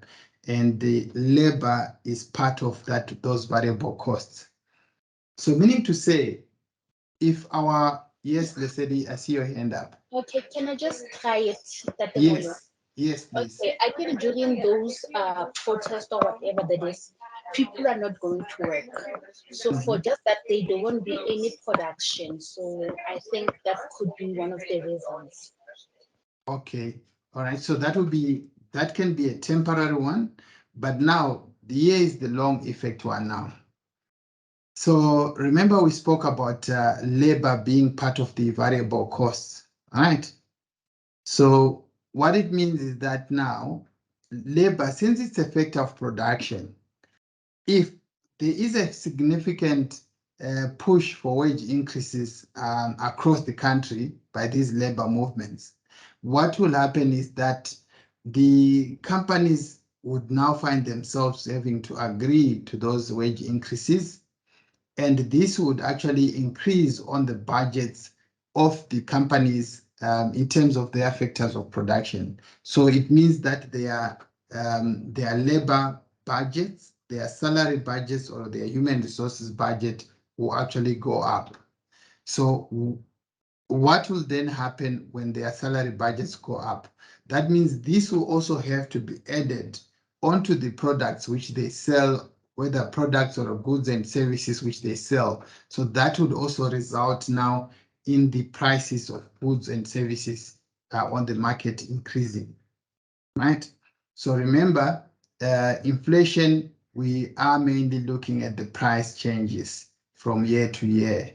If there's an increase in prices, that means there is inflation. So when labor movements push for these significant wage increases, it can actually result to an inflationary effect on the economy. Okay. And then also the Monetary Policy Committee and intensive stakeholder consultations. So we have got a Monetary Policy Committee, which sits, which is actually, it constitutes of a number of MPs, and it also advises in terms of, how the central government can actually adopt some of their fiscal policy to in line with what will be happening in the economy. So sometimes these stakeholder consultations, they can actually take longer as people debate on issues because of different views on issues, or people not sharing the same ideas. So it might take longer, and this can actually slow down the response in terms of how the government can actually react to certain situations or scenarios. Okay. All right. Then following the 25 basis point increase in the repo rate in July 2014, COSATU's response was one of bitter disappointment, laying the blame for low growth at the door of conservative monetary and fiscal policies. So you can see here the COSATU, which is a labor movement, was blaming the government for increasing the repo rate, but also the government cannot just increase the repo rate. There will be reasons which can actually motivate for that increase. So, for example, at the moment, what is the current repo rate? What is the current repo rate? So you should be able to know all these things, right? so that when you're writing your assignments, when you're writing your exams, you must show that you are fully aware of what's happening to your economy. So the current repo rate is 7%. Is 7%. That's the repo rate. So that's the rate at which the central bank lends money to the commercial banks. Our Reserve Bank, when it gives out money to the commercial banks and financial institutions, it gives them at 7%. And then these commercial banks and financial institutions, when they issue out these, when they also give out companies or individual loans, they also give them at a certain percentage. So that percentage is known as the prime rate. So the current prime rate, so the prime rate is the average of what the banks are giving out the loans at. So the current prime rate, you are looking at 10.5%. So meaning to say from the 7% which they are given by the central bank, they will also add on, and when they give out those loans, they give out at 10.5%. But this is the average. We are not saying that that's what all banks give out the loans at. That's the least they can actually give it to you in most cases. But you might actually find that they can actually give it to you at a higher price than that. The same applies if you are buying a house, if you're buying your car. Those interest rates which are charged, they are based on this particular rate. Okay. So changes in this in these in this repo rate, it can actually cause an impact in the economy. So a 25 basis point increase, what it means is that, I'm sure you might have heard it recently. There was some talk, I think it was in December, whereby the repo rate was increased by also 25 basis point increase. So what does that mean? It means that they have increased the repo rate by 0.025. So that is what is referred as a 25 basis point. So meaning to say the current percentage of 7%, it was increased by 25 basis, meaning to say we're sitting at 0.675 for us to be to go on to the 7%. Okay, so familiarize yourself with those issues, and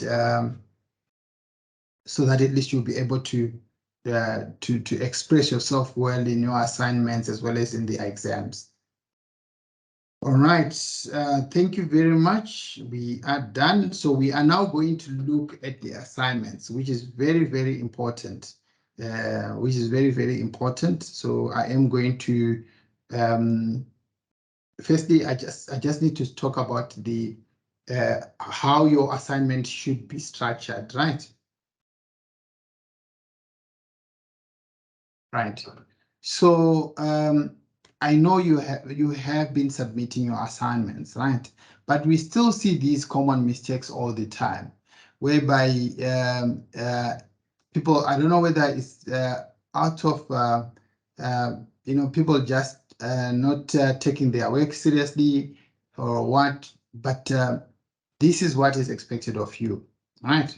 So your assignment should have a cover page. This is where you get to list your names, your student number, the name of the module, as well as the assignment date submission. That's on your cover page, right? And then after this cover page, you'll have a table of contents. All right. So your table of contents must actually list. The easiest way to come up with a table of contents is to list the question numbers and the pages on which they appear on. All right. So if you just list what is covered in the assignment and you don't put the page numbers, then it doesn't serve its purpose as a table of contents. So the table of contents should actually indicate the pages in which each and every question is appearing on. Okay. Then once you have done that, you then move on to write up your introduction. Okay. So your introduction is actually a mini brief of what what we should expect in your assignment. So you can have a mini brief to say question 1 will be covering this and that. Question 2 would be covering this 1, 2, 3, and then question 3 it will also be on this particular topic, and question 4 is on this. So that's your introduction. Okay. And then after you have done this introduction, you then start your body, which will now obviously start with your question 1. This is when you are now answering the questions which have been given to you. So that part is known as the body. After you have finished with your body, you must have a conclusion. It must be a labeled conclusion, whereby you are now also concluding on all the lessons you have learned in the questions which you have attempted. So that's your own conclusion, your own summation of what you have learned by through going this assignment. Okay. Then lastly, you'll have your referencing. Okay, so on referencing, you would need you now need to come up with a list of references of the sources which you have used. Right, but I'll show you how you actually do that. So you now list the sources of where which you have used in your assignment, of which besides your study guidebook, you must use at least 3 other sources to compile your assignment at this level of study. Okay, so when you're writing your assignment, make sure that you also reference these sources in your in-text. What I mean by that, in your body, when you write, you must make sure that you also, if you use any, let's say maybe definition, you must also reference it where you actually got it from. Okay, and make also use of examples. This is economics. You need to show how you applying your knowledge in the real life experiences. So you need to make sure that when you write your assignment, make use of examples. Make use of your current statistics, your unemployment rate, your inflation rate, your repo rate, those kind of indicators, your GDP. Familiarize yourself with those figures so that when you're writing your assignment, they can be a clear indication that you know how to apply the knowledge in the real life. All right, so that's the referencing which will be expected from you. So this is in-text referencing. So you can actually choose to use that first one there, whereby you simply put the bracket and you put the name of the author of that textbook or the author of that journal, and then you put the year in which it was published, as well as the date. That's it. That's as simple as that. Or you can actually mention it, to say, as limits and dues on this particular page, you put the year and the page. You have argued on this strategy, so and so. So you have actually put it as is, but the simplest way is to actually to do as above. The first one, that's the easiest way. Right.